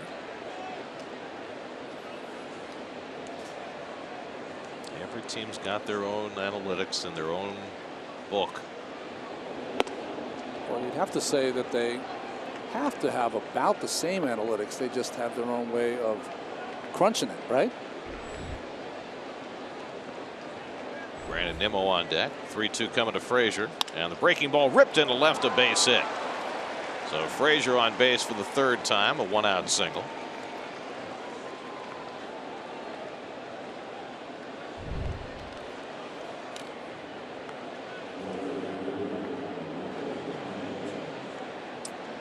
There's a hanging curve.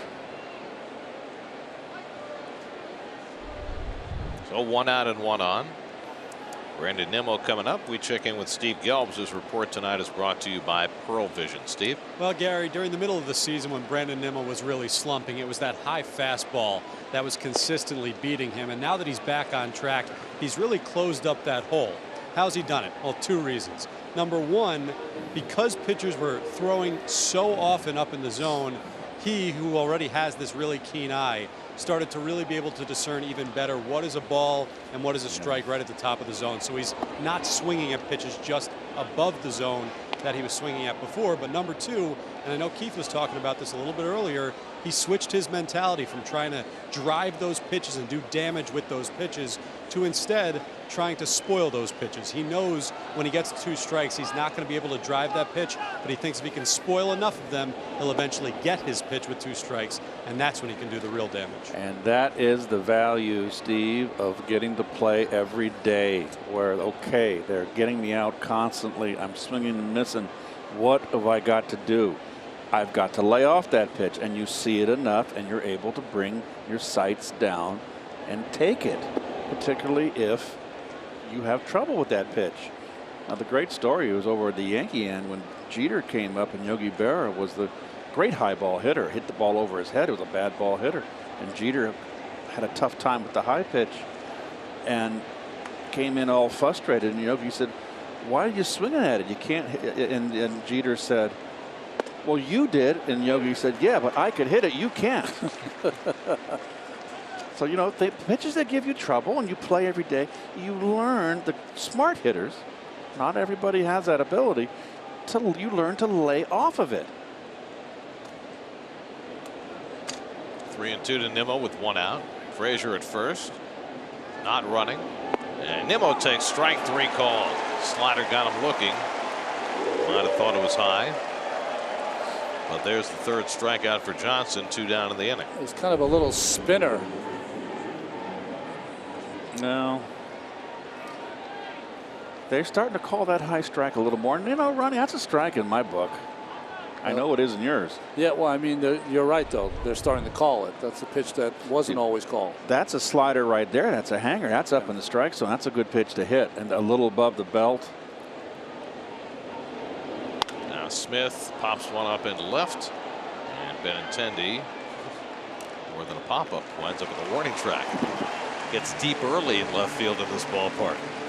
Side retired halfway through, 5-0 New York.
Have all the amenities for the players that you have everywhere. You've got the clubhouse accessible right in the corridor where the fans walk by.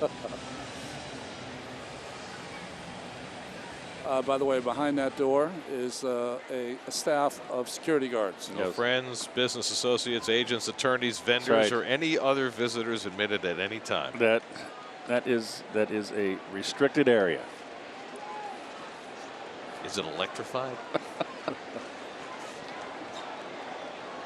Ian Kinsler leads off in the home 5th inning. And Syndergaard dents the outside corner, 0-1. Kinsler had a base hit, stole 2nd and 3rd, but was left stranded in the 3rd inning. And the Red Sox had their best chance against Syndergaard. There's a nasty slider by Noah, and it's 0-2. There's your Aetna game summary. Syndergaard, 4 scoreless innings. Jay Bruce, 4 runs batted in, with a double and a 3-run homer. Jeff McNeil a home run. And the Mets cruising thus far.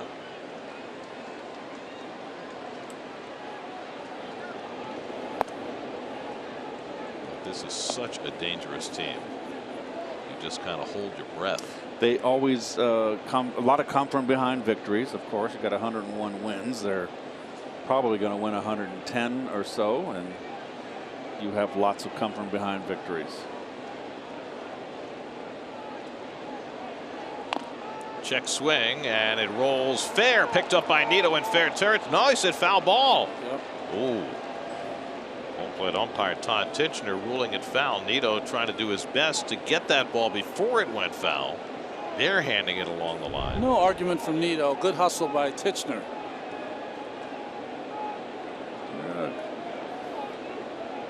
Just had a little bit of spin, took it outside the line before he picked it up. It's a little better look. Oh, good effort by Nito to get there. Good job by Titchener. Good hustle.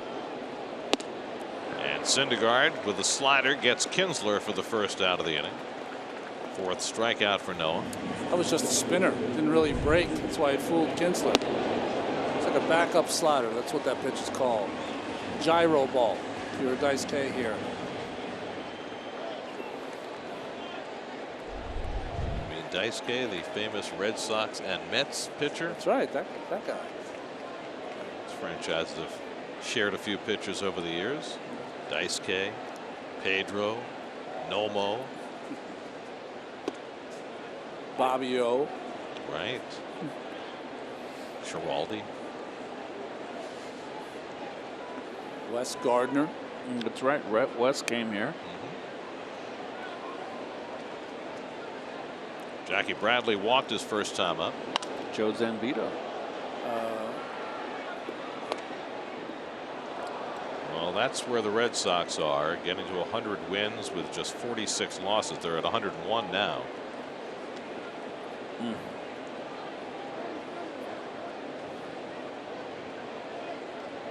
they're doing it with a first-year manager. Alex Cora, the first-year manager to win 100 games since Dusty Baker with the Giants in 1993. Won 103 and didn't go, right? To the playoffs. That was the last year before the wild card, and the Braves won 104 that year. Giants lost on the final day to the Dodgers. Bradley goes down on strength, so back-to-back Ks for Syndergaard to start the fifth. He's got 5 for the night. And Tom Seaver also pitched for the Red Sox. George Thomas, I was going to say that. Oh. That year in '93, expansion Rockies, right? Yeah, and they went 0-13 against the Braves that year.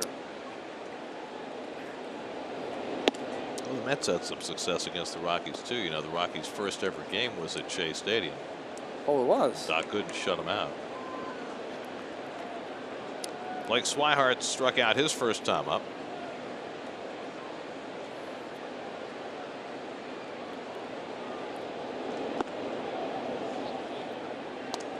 Well, Alex Cora has done a wonderful job with the Red Sox.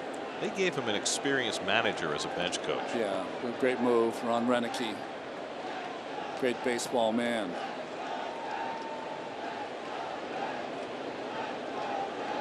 Who enjoyed some managerial success of his own. Yeah. Went to the post, what, in 2011 with the Brewers? They're all the new managers in baseball this year. Cora and Boone will be in the postseason. Kapler and Martinez a long shot at this point. It's hard to think of Ron Gardenhire as a new manager. He's the veteran of the lot. That's a strike 3-1 to Swihart. You know, the other night when we had the 5.5-hour rain delay, they were playing all those old Mets yearbooks. Yeah, that's a lot of Ron Gardenhire in a Mets uniform in '82 and '83 and '84. Gardy was a good player. Would have been a nice fit for those good teams in the middle '80s. He just couldn't stay healthy. Always had hamstring issues. Yes, he did, and I think it was all related to his back because eventually he had a bad back. I thought Gardy was coming in '84, and he got hurt because Gardy could hit a little bit. I mean, he was a decent hitter. Just inside ball 4, and Swihart draws a walk. Second walk for Syndergaard. Of course, Alex Cora at one time played for the Mets.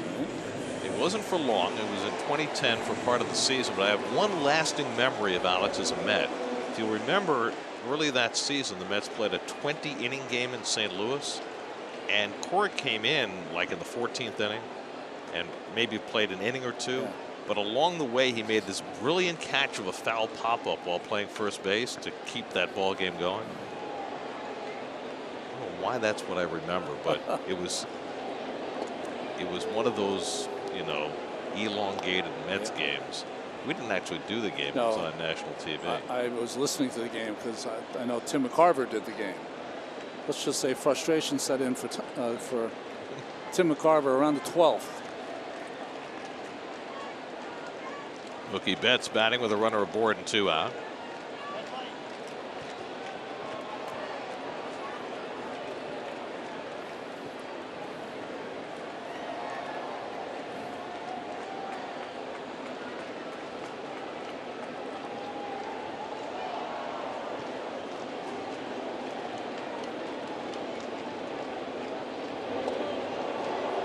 Hey guys, question for you. As you see Syndergaard throwing over there, obviously the Red Sox taking advantage of Syndergaard on the base paths earlier in this game. We know Noah struggles with base runners, but do you think having Tom Goodwin over there as the first base coach who knows Noah so well makes it any, you know, more exaggerated for these guys? Is he giving these guys tips?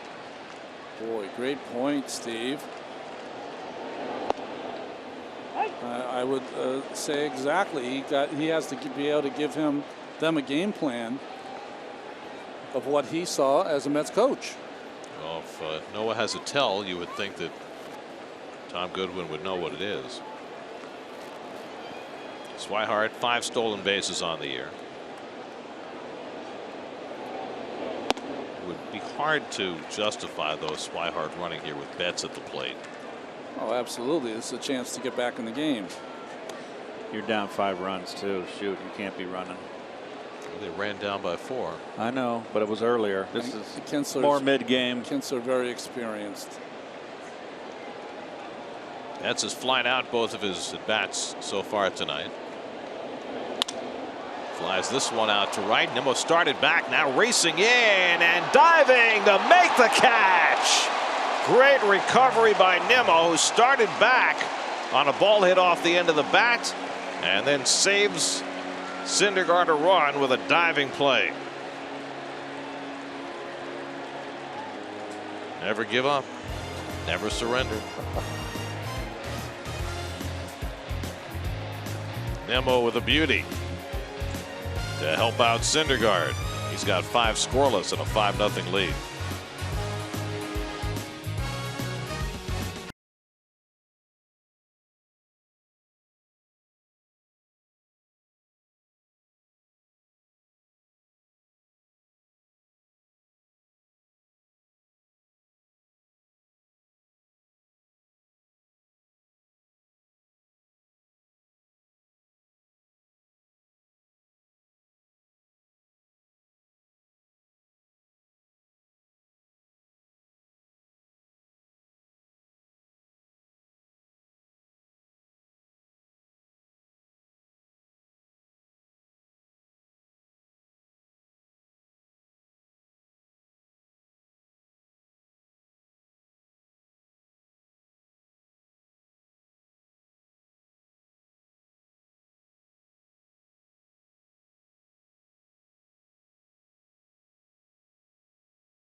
Sixth inning, Austin Jackson leads off against Brian Johnson and takes up and away for ball 1.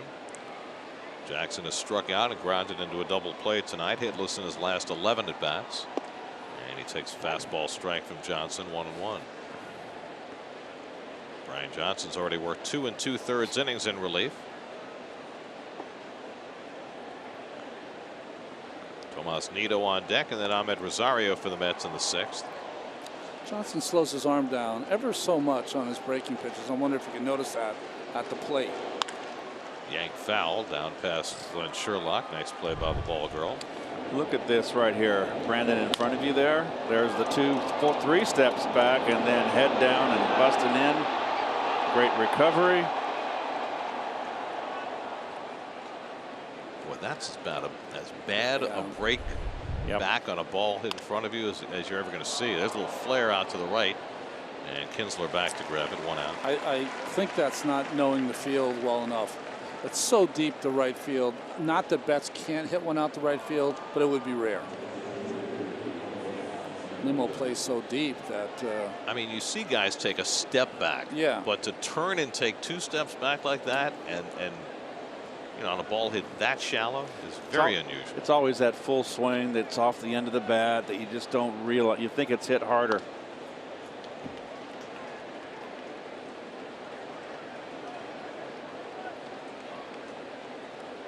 Tomas Nido's been up twice, struck out twice. Last time against Johnson. Goes after the off-speed pitch, and it's 0-2.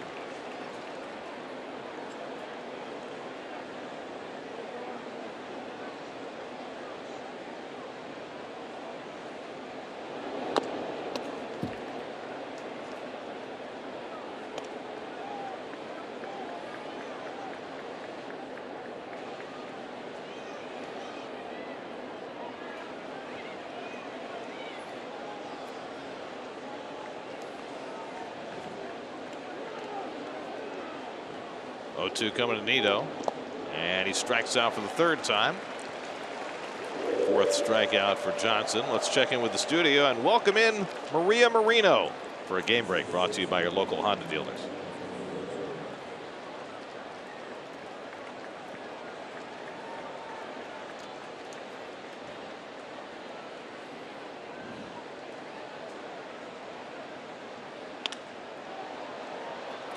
Rosario drives one out to right, and Betts goes back to get it, and Brian Johnson has himself a 1-2-3 top of the 6th.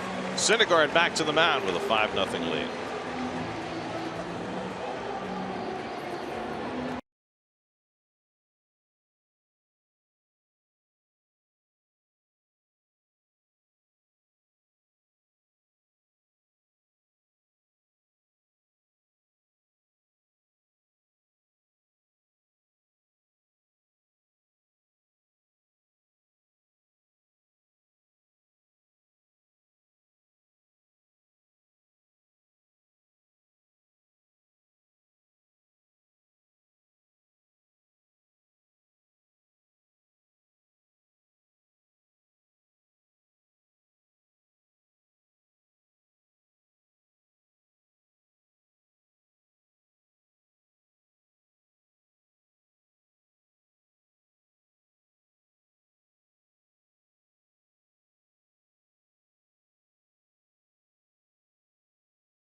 Our next SNY telecast will be Sunday afternoon, the final game of the series. That's Jacob deGrom's start, 12:30. The coverage right here on SNY will be on Pix 11 tomorrow.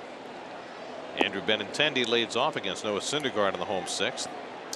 Benintendi twice has grounded out to the right side. The last time came with runners at second and third. McNeil fielded the grounder. Syndergaard had to cover. Benintendi tried to dive into the bag and was out by an eyelash.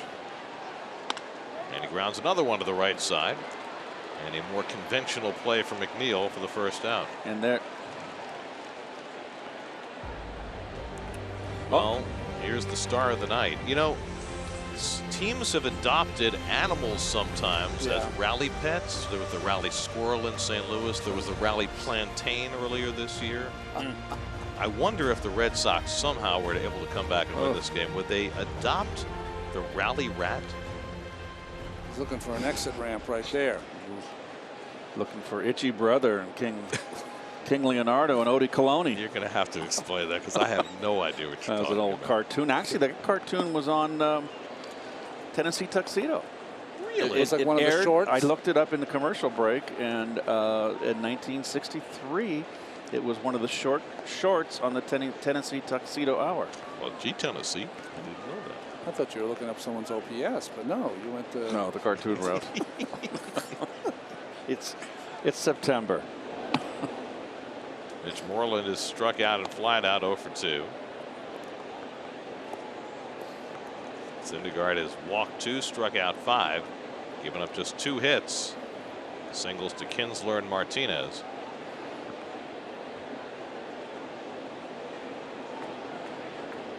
Facing the highest scoring team in baseball. And this is down 2-1. He scored just short of 800 runs, right? Averaging 5.37 runs per game.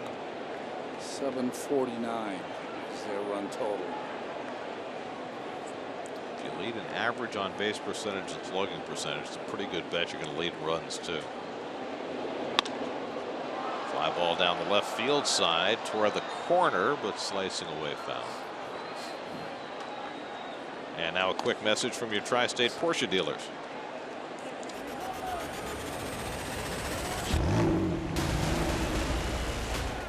You notice Nimmo didn't take a step back. He went straight for the car. He got a great break on that angle. He got a great break on that Porsche. Keith, you need one of those to Oh, go out no. east. Are you kidding? No. He doesn't need to get there any faster. I wouldn't mind, you know, remember that old 60 vet? I wouldn't mind getting another old vintage vet. 2-2 to Moreland. He gets jammed and fouls it off. I thought you had that warehouse somewhere. Remember I asked you one day what happened to that. Keith had a 1960 black and white. Tuxedo black with the red seats? Red leather seats, white convertible top. It was a hard top and a soft top. Yeah, soft top. What era was this that you owned this vehicle? When I played for the Mets. I mean, it was a 1960. It was just a beautiful car. And you drove it back and forth from Shea to the city? No. I didn't bring it to New York. I kept it on the outfield grass. Throws out Moreland 2 out. You kept it where? I kept it in Florida. Oh. Not recommended in Manhattan. Particularly with the way the streets are today in Manhattan, that car would be tough on it. It was. It was a nice car. And why did you why'd you let her go? That's a good question. If I remember right, it spent a lot of time in the shop. Is that true? Or well, it actually ran okay. But you know, if I lived in Southern California, I could have been like James Dean on that out in the desert. Just let that thing go. There was nowhere to ride it. That car had to be driven, man. Have to open it up. Yes. J.D. Martinez is 1 for 2 at a base hit just past Syndergaard into center field in the 4th inning. It's the last hit Noah's allowed. And he runs a fastball inside 2-0. Well, Syndergaard to the right-handers has been, and both lefties have been thrown inside enough to keep them honest. And that fastball coming in the high 90s, that gets your attention.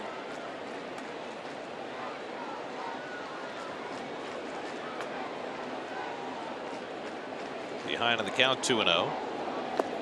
He bounces the slider, 3-0. Noah has walked 2 tonight. You know, we talk about a 900 OPS is star quality. J.D. Martinez coming into the night, 1,034 OPS. Now up to 1,037 with his hit tonight.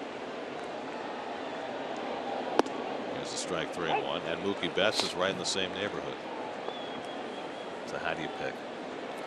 I mean, I put all their offensive numbers down tonight, and I couldn't believe it as I'm writing the numbers. They just got better and better. Eye popping. 3-1 coming, and Martinez takes ball 4. Third walk of the night for Noah. He walked 5 in his last start, which matched his career high. There has been a slight uptick in the second half with his walks. Absolutely. Even with that, his average for the season is 2.2 walks per 9. He was under 2 before that last start. So here's Bogarts, who has grounded out and popped up 0 for 2. Martinez at first with 2 out.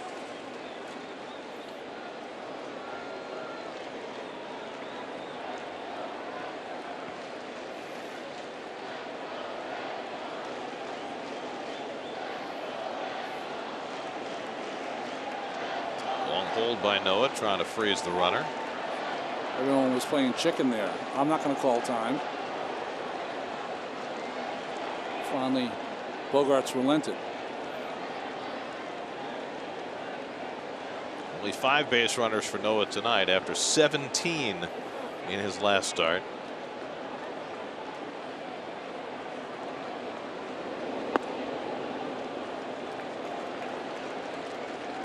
I mean, you wouldn't think that you could have a game where you allowed 17 base runners and still won the game. In less than 7 innings. Well, when your team puts up a lot of points, that gives you a chance. But scored 10 runs that night against the Phillies. Yeah, I mean, today's game, if you don't have it, that means hits and walks. Usually you're out of the game.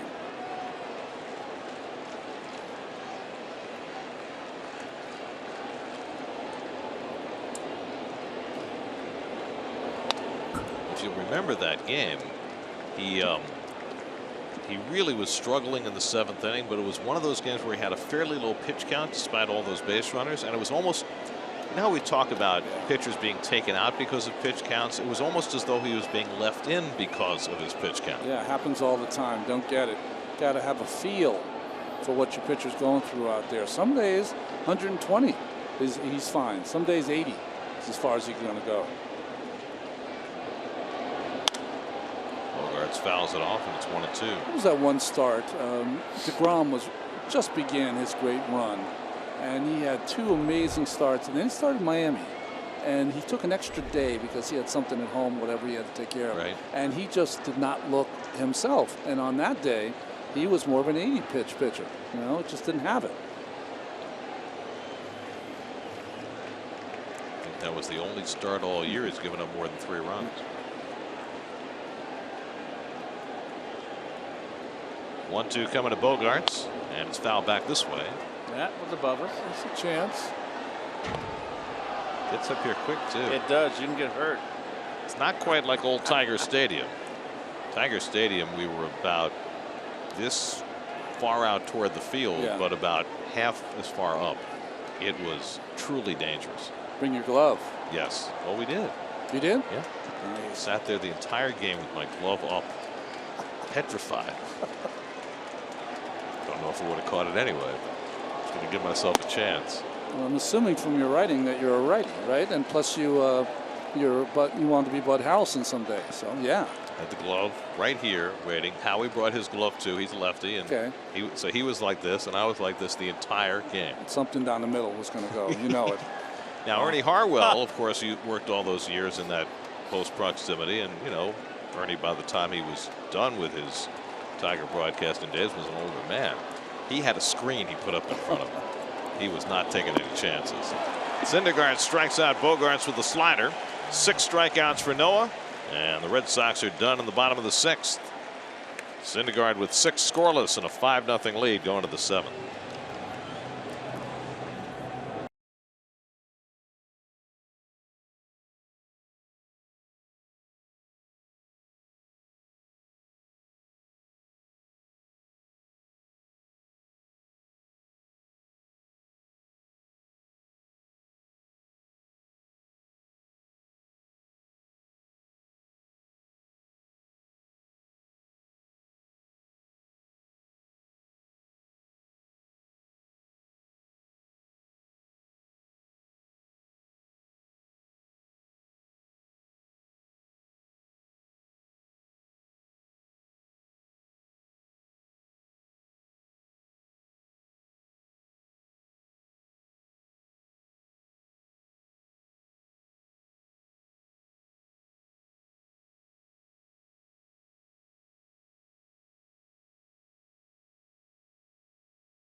Sold out Fenway Park on a Friday night. Mets have a 5-0 lead as we start the 7th. Jeff McNeil homered his last time up into the Red Sox bullpen. His 3rd big league home run. Came against Brian Johnson, who's already worked 3 2/3 in relief and stays out there to start the 7th. And the fastball in for a strike, 1-1. Well, there you go. 8 doubles, 5 triples, the 3 home runs. 5 triples is a lot of triples. That's it. That's impressive, no question. Hey, you know, Citi Field is a good triples ballpark if you're a line drive hitter. Remember how good it was when it first opened? We thought Jose Reyes was going to have 25 triples in that park. Yep, never happened. Never happened.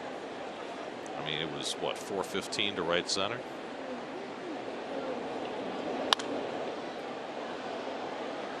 2-2 to McNeil with Conforto and Bruce to follow.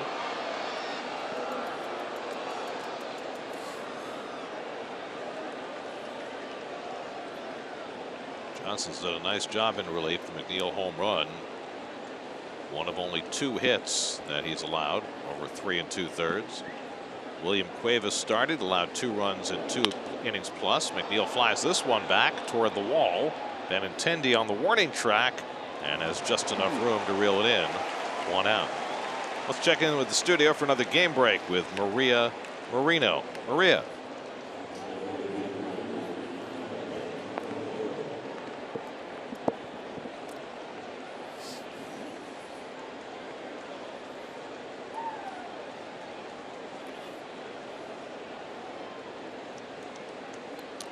Thank you, Maria. And I heard Marino, and the first thing that flashed through my mind was fake spike. Fake spike. It's oh, jeez. It's like like PTSD or Pavlov's dog or something, right? Exactly. Loving. 2-0 to Conforto, who has doubled and been hit by a pitch. He scored 2 runs tonight. So Michael's fine stretch continues. Now it's a 7-game hitting streak going. Good slider that time by Johnson. 2-1.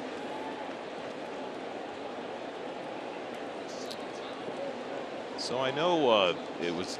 I saw Keith tweeted out right before the game today. Picture of Fenway Park saying, "Returning to the scene of the crime," which I assume refers to you guys stealing a World Series in 1986.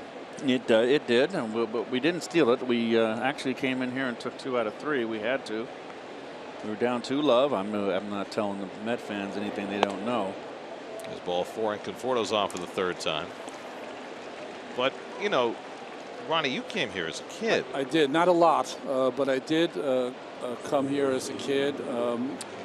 It was different when I was a kid. It wasn't 821 sellouts. There wasn't a lot of people in the stands. You could get a seat in the bleachers that we've shown many times for $1. So it was easy to come to the game. Oh, wow. If you could just get here, you know. I live about 45 minutes southwest of here. I grew up.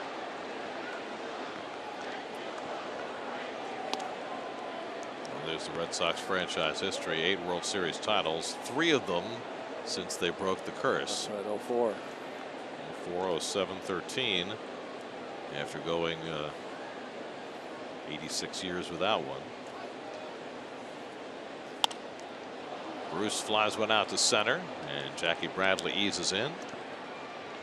And retires Bruce 2 out. So did you have a guy when you were coming to Red Sox games as a kid? Yeah, and anyone who I fell in love with the Red Sox in 1967. Of course, their impossible dream year, and Yastrzemski had one of the best Septembers in the history of the game. But the first game I ever came to was later than that.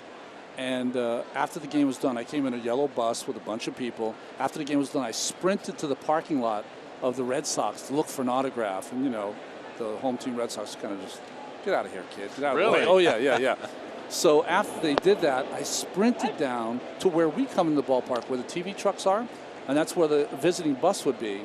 And there was a guy with long hair that came out with bell bottoms and signed my ball. It's the only autograph I got that day.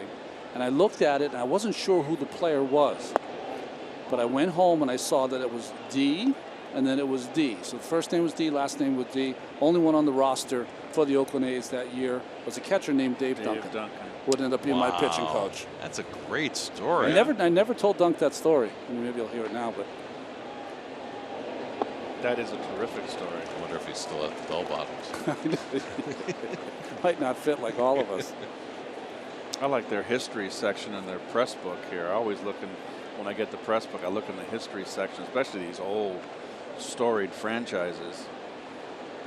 And on this media guide, on the first page of history and records, is a picture, full-page picture of Babe Ruth in a Red Sox uniform as a pitcher. How about that? Is that amazing? Isn't that sweet? That is sweet. He was a great pitcher. Love it. I absolutely love it.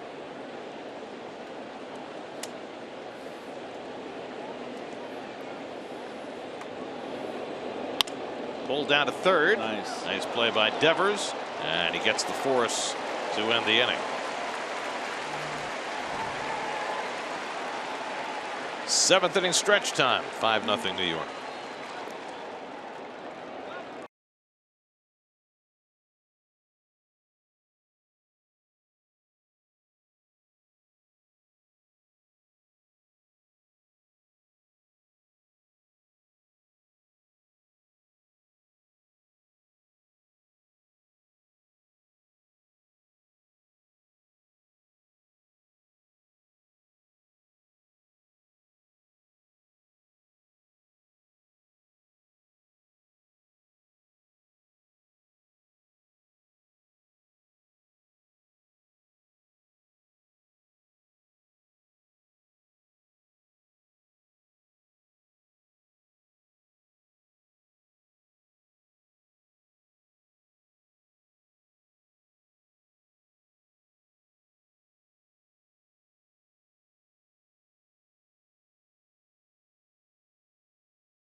Now there's Lansdowne Street beyond the Green Monster in left field.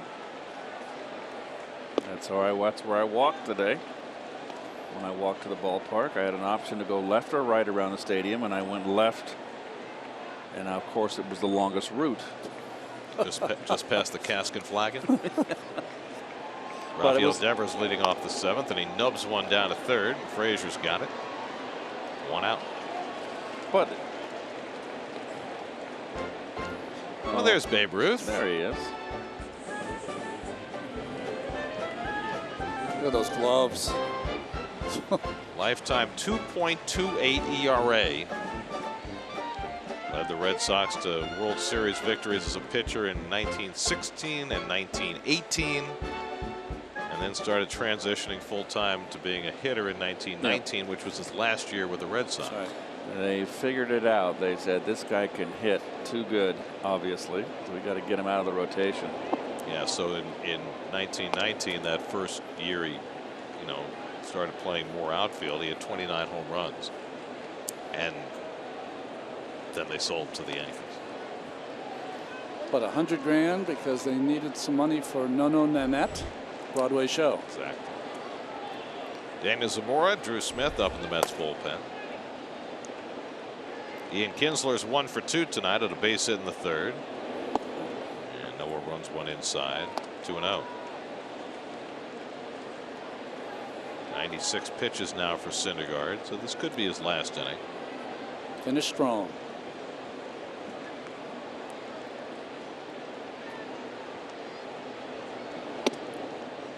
And he gets the outside corner, much to the dismay of Kinsler. 2-1. Listen, every outing is important, but when you get a chance to face a team with 101 wins with this kind of depth of lineup, it's a little more important. And I think also there's something special for Syndergaard, as there will be for DeGrom on Sunday, as that's lined into center field, and Kinsler has his second hit of the night. So it's the third hit for the Red Sox off Syndergaard. There's something special about pitching in this ballpark for the first time, and you know, who knows when he'll get another chance. The second hit for Kinsler, and both pitches up. And he looks like a high ball hitter here. He got a changeup for a base hit back in the third inning on a up in the strike zone, and there was a fastball. So keep the ball down on him. So 1 out and 1 on. Now Jackie Bradley has walked and struck out 0 for 1.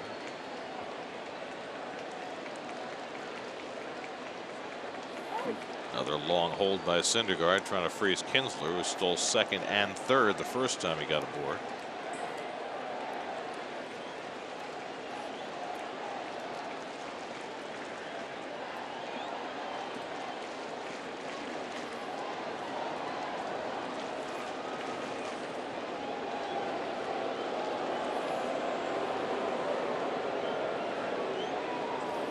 Syndergaard became briefly unglued after Kinsler stole against him in the third. He walked Bradley and then had to pitch himself out of a jam.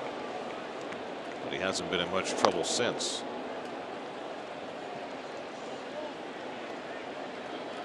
Sunday before the Jets-Dolphins game, join Jonas Schwartz, Ray Lucas, Willie Colon, Bart Scott, and Janae Coakley for up-to-the-minute news and analysis leading off to kickoff on the Jets pregame show presented by M&T Bank. Coverage begins Sunday at 11:30 a.m. only on SNY.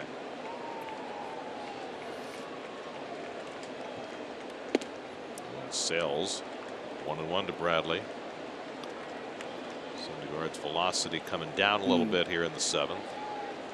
Whenever you start to feel as though you're losing a little bit, think of execution, of location, not of overpower. Change lanes.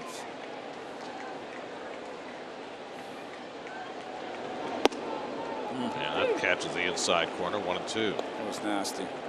Talk about execution. And wisely, Jackie Bradley took that, because that was going to tie him up and get into his pots and pans. So just lay off, don't even swing at it. Talked about how the Red Sox have been a late inning come from behind team. The seventh has been a big inning for them. 102 runs in the seventh inning this year. And that throw to first gets Kinsler. How about that? Syndergaard picks off Ian Kinsler for the second out. Nice. Well, he thinks he's safe. He's clearly, got caught him doing the dipsy-do. Nice tag. And there's your, he got him. He got him. He definitely got him. There's the advantage of your left-handed first baseman with that glove coming down quickly and swiftly to make the tag. He's out. And I told you guys that's what I would do. I don't think you can quicken him up to the plate. Just keep working on that move, getting it better and better. And if he picks off a couple of guys, that'll help stop the running game. 1-2 coming to Bradley. And slider inside. 2-2. I mean, almost, maybe not a mortal sin, but a baseball sin to get picked off in a 5-0 deficit. I think that Kinsler had the idea that he could take whatever liberties he wanted, and now he's been disavowed of that notion. 2-2. Grounded down first, foul ball. I was just thinking, if Noah's able to get through the seventh inning, the 7 shutout innings, I bet you after the game all he talks about is the pickoff. That's how it happens sometimes. Well, it's a big feather in his cap, and certainly will be something that will now be in the scouting report going forward. Bradley drills one and caught by McNeil. Side retired. Jeff McNeil back in the shift. A home run and now a diving catch for the rookie in his first game at Fenway.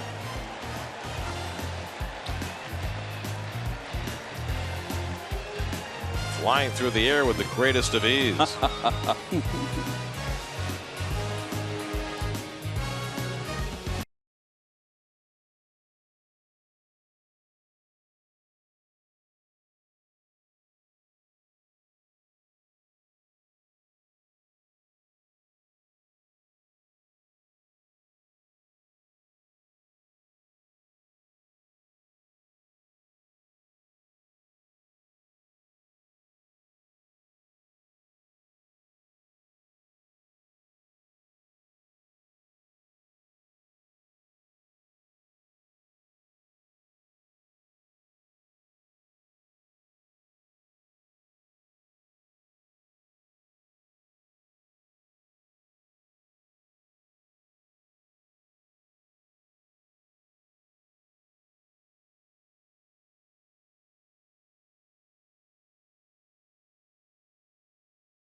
Mets game on SNY. Just go to sny.tv/KidCaster and enter your child's video audition for a chance to win the 2018 SNY KidCaster contest. Well, Jeff McNeil making a pretty play to end that bottom of the 7th. I like that angle. Just purely reaction and athleticism. Very nice play. Tyler Thornburg in to pitch the 8th inning for Boston. Tyler Thornburg, who was acquired for Travis Shaw from the Milwaukee Brewers, missed all of last year with thoracic outlet syndrome surgery. Just came back in the middle of July.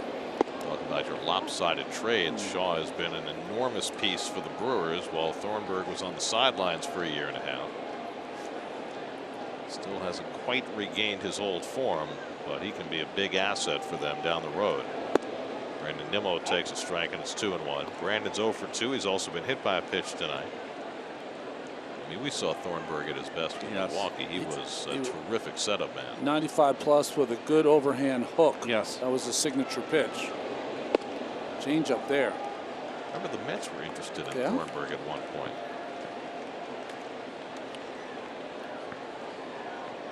Came out of the same school that produced Bobby Parnell, Charleston Southern University. And there's a walk to Nimmo. So he's on base for the 2nd time tonight. Keeping that on base percentage up, 4th in the league coming into the night. He's good at it.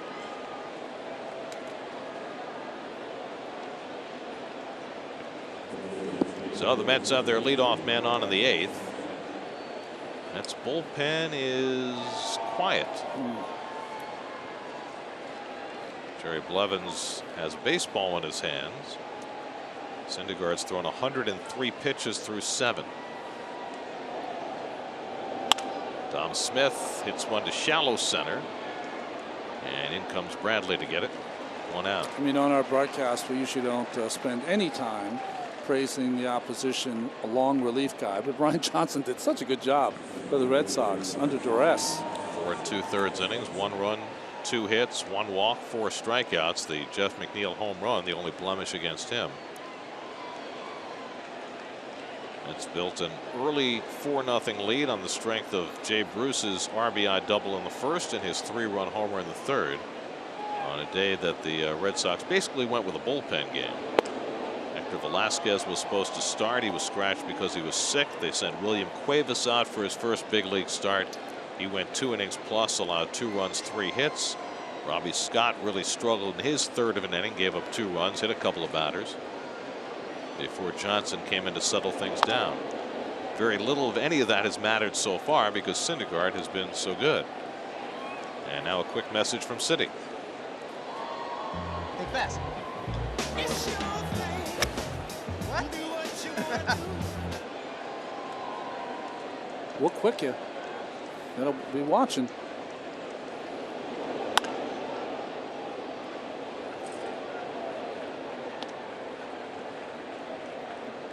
I love the young lady who's guarding the left field line, or the fans there. She is ready for every ball that's hit foul. Well, you have to, because it gets there so fast here. She gets in ready position and she wants it. That unusual angled fence just beyond 3rd base, which changes everything about the way you play balls that are hit over the bag. You know, that ball goes over 3rd base and hits that side. Well, the shortstop's going to go out and get the ball. Right. Well, you were mentioning before, one of the hardest things to do is be a 3rd base coach here at Fenway Park. Sure, ball hit down the line. What do you do? There goes Nimmo, and the pitch inside goes to the backstop. Nimmo turns 2nd, and it'll hold there as Swihart gets back for it. So it's a stolen base for Brandon, his 9th of the year. I don't know how this did not hit Austin Jackson. He went into matrix mode. Or maybe it did hit him.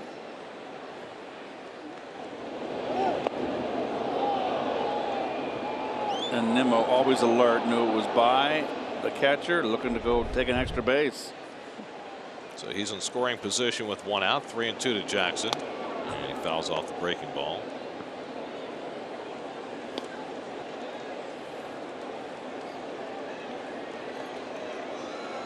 Jackson's 0 for 3 today, trying to snap an 0 for 12 skid over a longer span. 3 for his last 36. Tomas Nido next. And Jackson flies one deep to left toward the wall, and that ball is out of here. Austin Jackson to the Green Monster and beyond. A 2-run homer, his 3rd home run of the year. And the Mets stretch their lead to 7-0.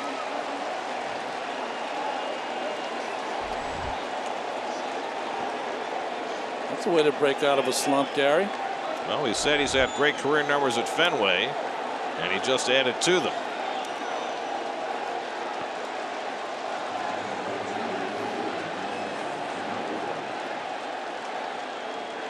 So he knows how to rob home runs at Fenway, and he can hit them here too. Change up, and really a change up, around 4 inches inside. You have to get that change up. Have to get that change up away. Otherwise, you'd be rubbing up a new one. Lands down. Cleared the back wall.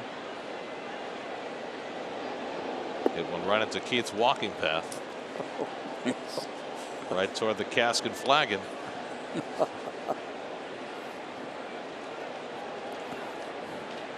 make you smile. Nido grounds one softly down to Devers at third. Extra beat. Throws him out by a stride. And that's the second out.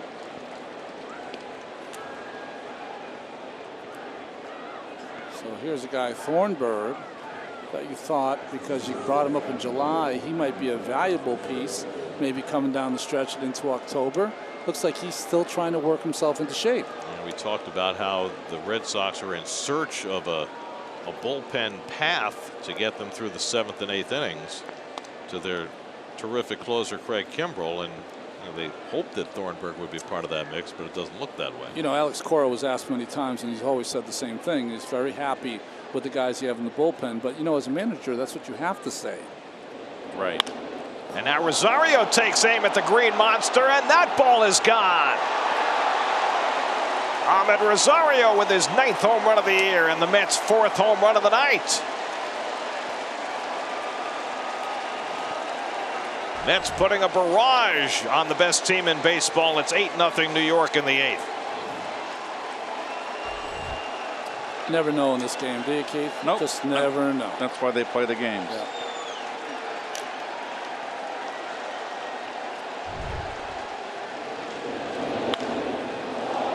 Rosario has really picked it up in the second half. There's the side swing.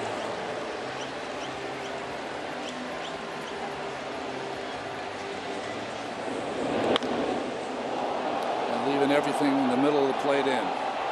So Thornburg yields home runs to Jackson and Rosario. He will exit. Drew Pomerantz will come in. Mets now with an 8-0 lead in the 8th. We'll be right back to Fenway Park.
The veteran left-hander Drew Pomerantz comes in to try and mop up for the Red Sox.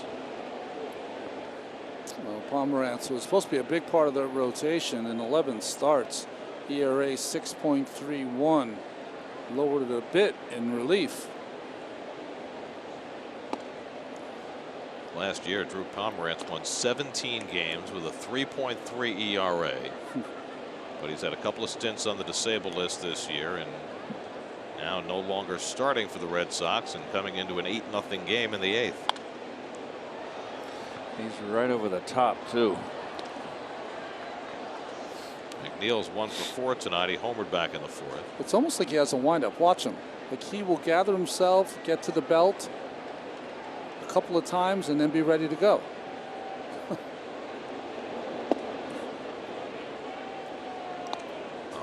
That looks like somebody with the yips, Ronnie. That stops and starts right there. So he gives a couple of come to the belts, then he'll maybe do it again. Nope, always switching it up. That's part of, I guess, he's trying to deceive the hitters. You think? So, I mean, when you have a over 6 ERA, I've been there. Do whatever it takes. We first saw Pomerantz pitching for the Rockies. Really reached prominence in Oakland in 2014 and 15. And he went to San Diego before coming to Boston. 29 years old now and trying to figure it out. He's had some really good years, but this is not one of them. So McNeil's 5th at bat for them. 5 of them have all come off lefties, right? Right. No, the first one wasn't. Oh, that's right. Last four, yeah. And he flares this one into left field, and that'll be down for a base hit. So he's pulled a home run into the bullpen in right center, and now he's flared one to left field, and thus Jeff McNeil 2 for 5. Well, as I said, he's hit a lot of soft ones, and he's hit a lot of lineas, and everything has gone his way. Even when he gets beat like that, he stays level, and it's just a little, what'd you call it here, a little duck snort out to left field. That's the TV way of saying it. Now Conforto, who's been on base 3 times, double, hit by pitch, walk, scored 2 runs.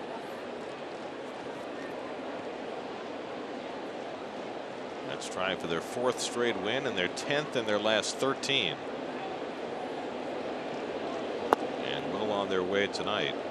The question is Syndergaard continuing? I guess the answer is yes, because there's nobody throwing. No, I don't think. I think with this long inning, there's no way you're going to keep him out there. There's someone standing out there. Blevins is out there standing around. So he's loose and ready to go. He'll just throw 5 more before he comes running in. Conforto hits one out to left, and Benintendi measures it. And that's the 3rd out. But the Mets tack on 3. A couple of long balls, one over the Green Monster off the bat of Austin Jackson, and then one well back over the Green Monster from Rosario. 8-0 Mets going to the bottom of the 8th.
In Max Scherzer's Cy Young hopes as he gives up 6 earned runs in 4 innings. And the Braves lead the Nationals 6-4 as they play in the 6th. Dodgers and Cardinals continue their big series, up 1-0. The Dodgers are in the 6th. They're just a game behind the Cardinals for the 2nd wild card. Jerry Blevins on to pitch the bottom of the 8th inning for New York. Yeah, struck out the side in his last appearance to Jerry, as he's turned it around here late in the year. That was in the first game of the doubleheader yesterday, and then he wound up the winning pitcher when the Mets hit the back-to-back home runs in the bottom of the 9th. Like Swihart, first man up against him, pops one up on the right side. McNeil, who had been playing on the left side, comes back to what would be the normal second base position to make the catch. You have to describe things now that never had to be described before. It's the first down. Now Mookie Betts comes up. I mean, you used to just say pop up second base. Right. By the way, Scherzer's ERA after that bad outing tonight is 2.53, or more than 0.8 of a run behind DeGrom. So Nola had a bad start, Scherzer had a bad start, and now DeGrom will try and take advantage on Sunday. Here's Betts, who's hit 3 fly balls. He hits a ground ball this time right to where the second baseman used to play, but not anymore, and it's a base hit. Those real good hitters, it's almost impossible to put a collar on them. They just seem to always get their hits, Keith. You got that hold to the right side. It's 8-0. You're eyeing a batting championship. One hit a day keeps the doctor away. Medical doctor or psychologist? It's like the couch. The pinch hitter Steve Pearce will bat for Andrew Benintendi with a left-hander in the game. The well-traveled Steve Pearce. He's a really good guy to have in your team as a platoon player. He can hit, and he can hit left-handers. Really was acquired. He's got great numbers against CC Sabathia, Jay Happ. 35 years old. And he has made the tour. The Red Sox are his 7th different team. It's been a lot of AL East teams, Well, hasn't he he? played for the Orioles. Yeah. He played for the Yankees. He played for the Blue Jays. I guess Tampa Bay is the only one he's missed. Okay.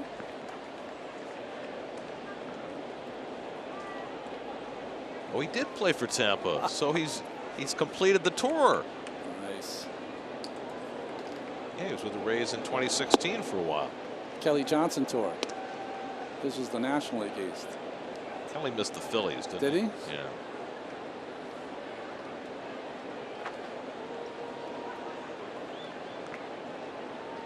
The right-hand batter, Sam Travis, on deck to pinch hit for Moreland.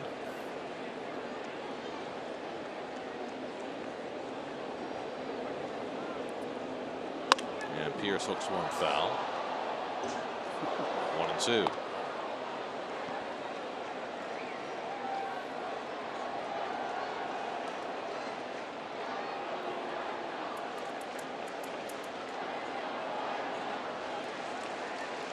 So Syndergaard went 7, allowed no runs, 3 hits, 3 walks, 6 strikeouts, and a pickoff. Nice. Don't forget the pickoff. 103 pitches for Noah. He was in line for his 12th win against 3 losses. And Pierce takes the fastball. Oh, he just luckily got a piece of that.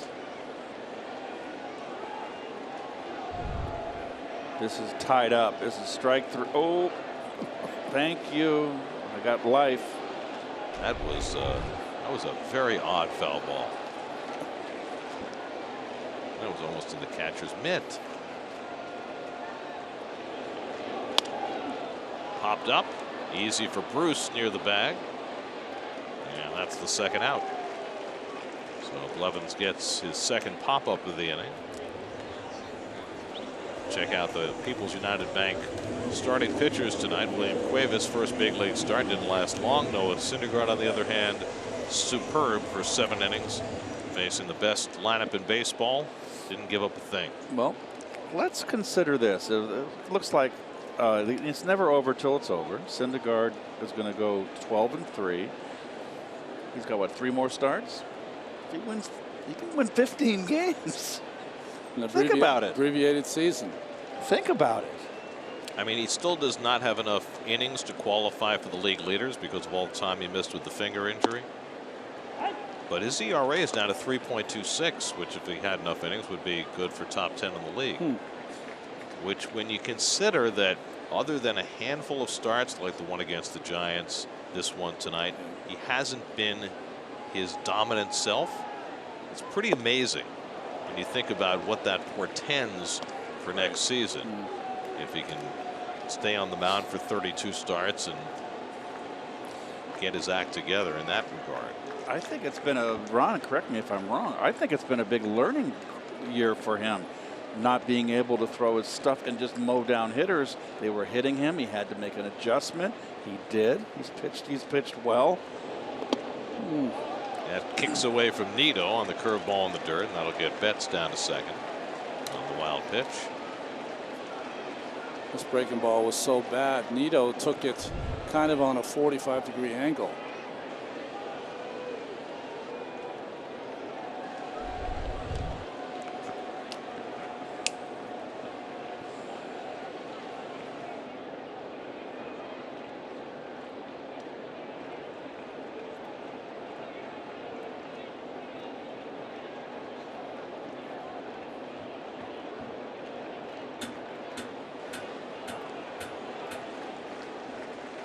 Travis pinch hitting for Moreland.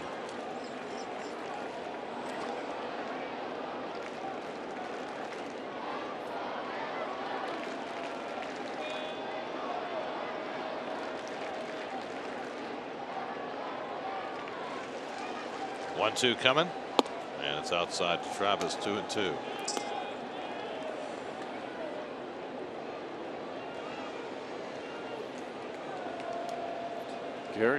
Gary, you sound a little different. We're having some audio issues in the booth, but we're being told that it sounds okay on the air. But it sounds very comical to us right now. I thought we kidnapped someone. It's like we're speaking underwater.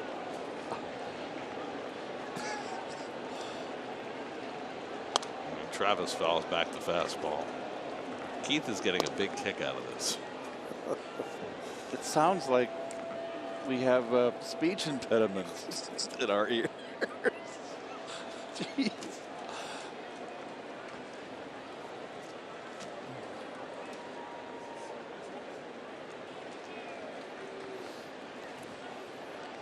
Betts at second with 2 out. 2-2 to the pinch hitter Travis.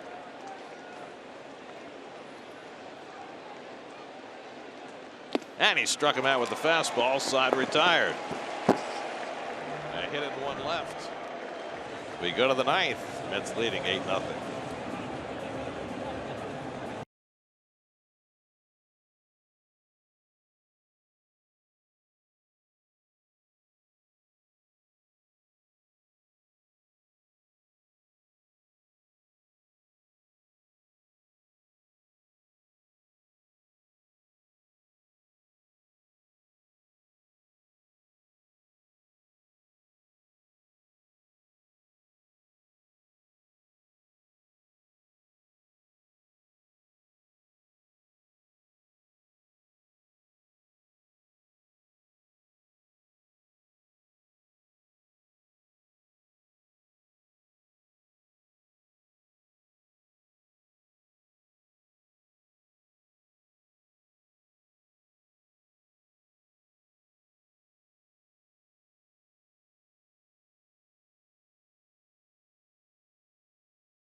Ninth inning, 8-0 New York.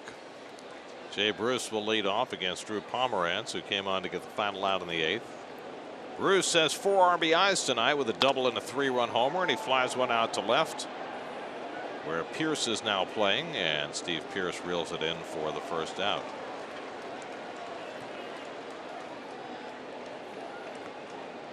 Pierce, who pinch hit, stays in the game in left.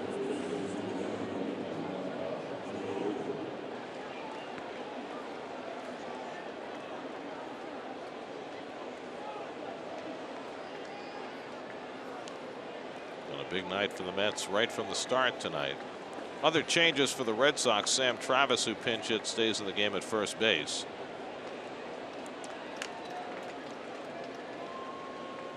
And Su-Wei Lin is now playing shortstop, as Frazier takes outside, ball 1. Frazier's been on base 3 times tonight with a single and 2 walks.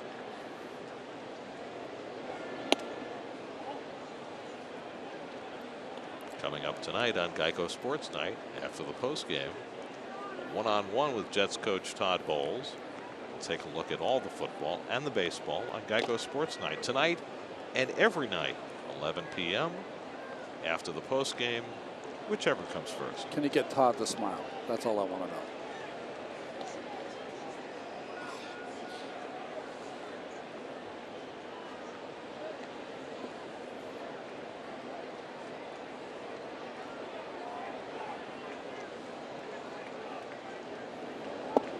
Frazier takes a strike, 2 and 2. Well, we continue to have a little bit of an issue with our audio in the booth.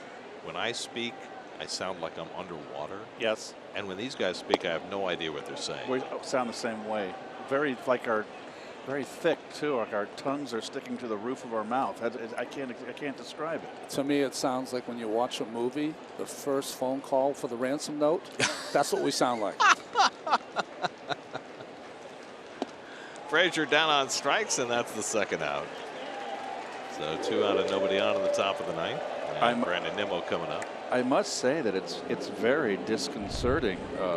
There's the pitch right here. Fastball thrown right by. I feel like I'm a beat behind when I'm talking. Well, I just hope that the folks watching on television hear it good coming out of their speakers, because it is so bizarre what we're hearing right now. So we're just going to keep talking and hope that it's sounding okay. Nimmo fouls one off. Brandon's been on base twice tonight with a walk and a hit batsman. There will be no lengthy analyzing, though, going forward. I have no idea what you just said. I didn't understand you. You didn't.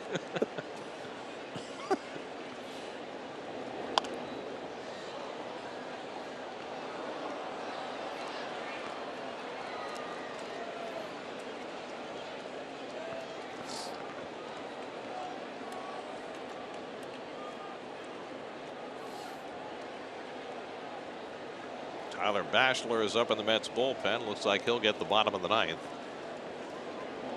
And Nimmo takes strike 3 called. That retires the side. Couple of strikeouts for Pomerantz.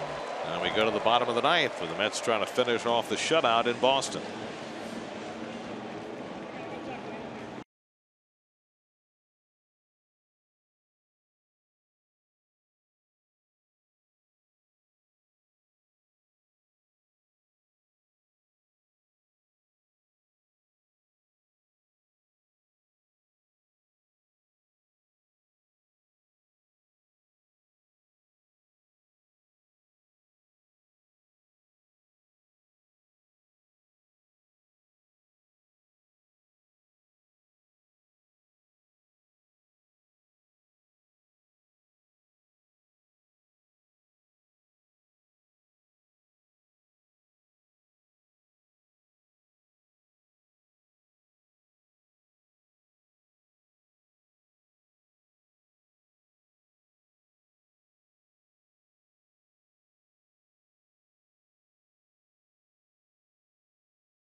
We go to the last of the ninth. Jack Reinheimer comes in to play left field for New York, and Tyler Batchelor will try and get the last 3 outs. He'll face J.D. Martinez, or will we get a pinch hitter? Brandon Phillips is going to bat for J.D. Martinez. The longtime Cincinnati Red takes low and outside for ball 1. Phillips went down to the minor leagues with the Red Sox this year. And then when they brought him up, his first at bat for the Red Sox, he had a walk-off home run. That's the kind of magical season the Red Sox have had. And swings and misses at the breaking ball from Batchelor. 1-1. I want to ask you a question, but I don't know if you'll understand what I'm saying. He's the first Red Sox player with 0 or O or whatever. That's correct. Yeah. What was that? You can't say number 0 because 0 is not a number. That's right. 1-2 to Phillips.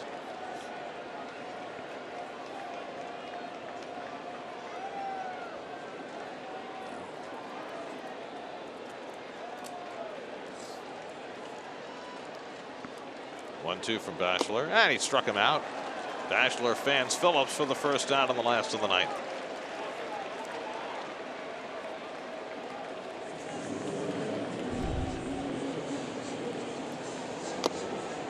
Pure gas on the outside corner.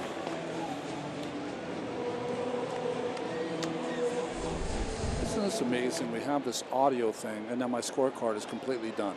Like I can't even figure it out now. Well, it's almost like your brain isn't working properly because of the way we're experiencing our own voices. Su-Wei Lin up for the first time after taking over at shortstop.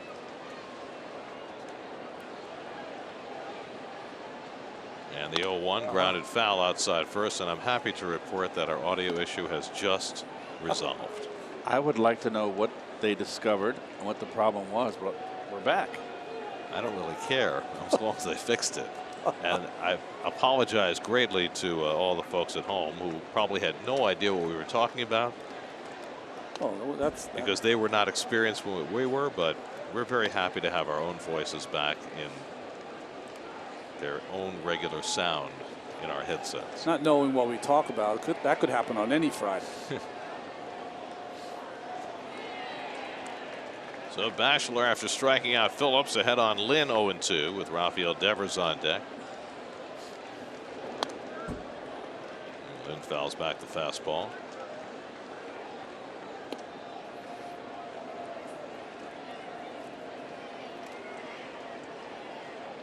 Su-Wei Lin, 24 years old, native of Taiwan, got his first big league experience with the Red Sox last year.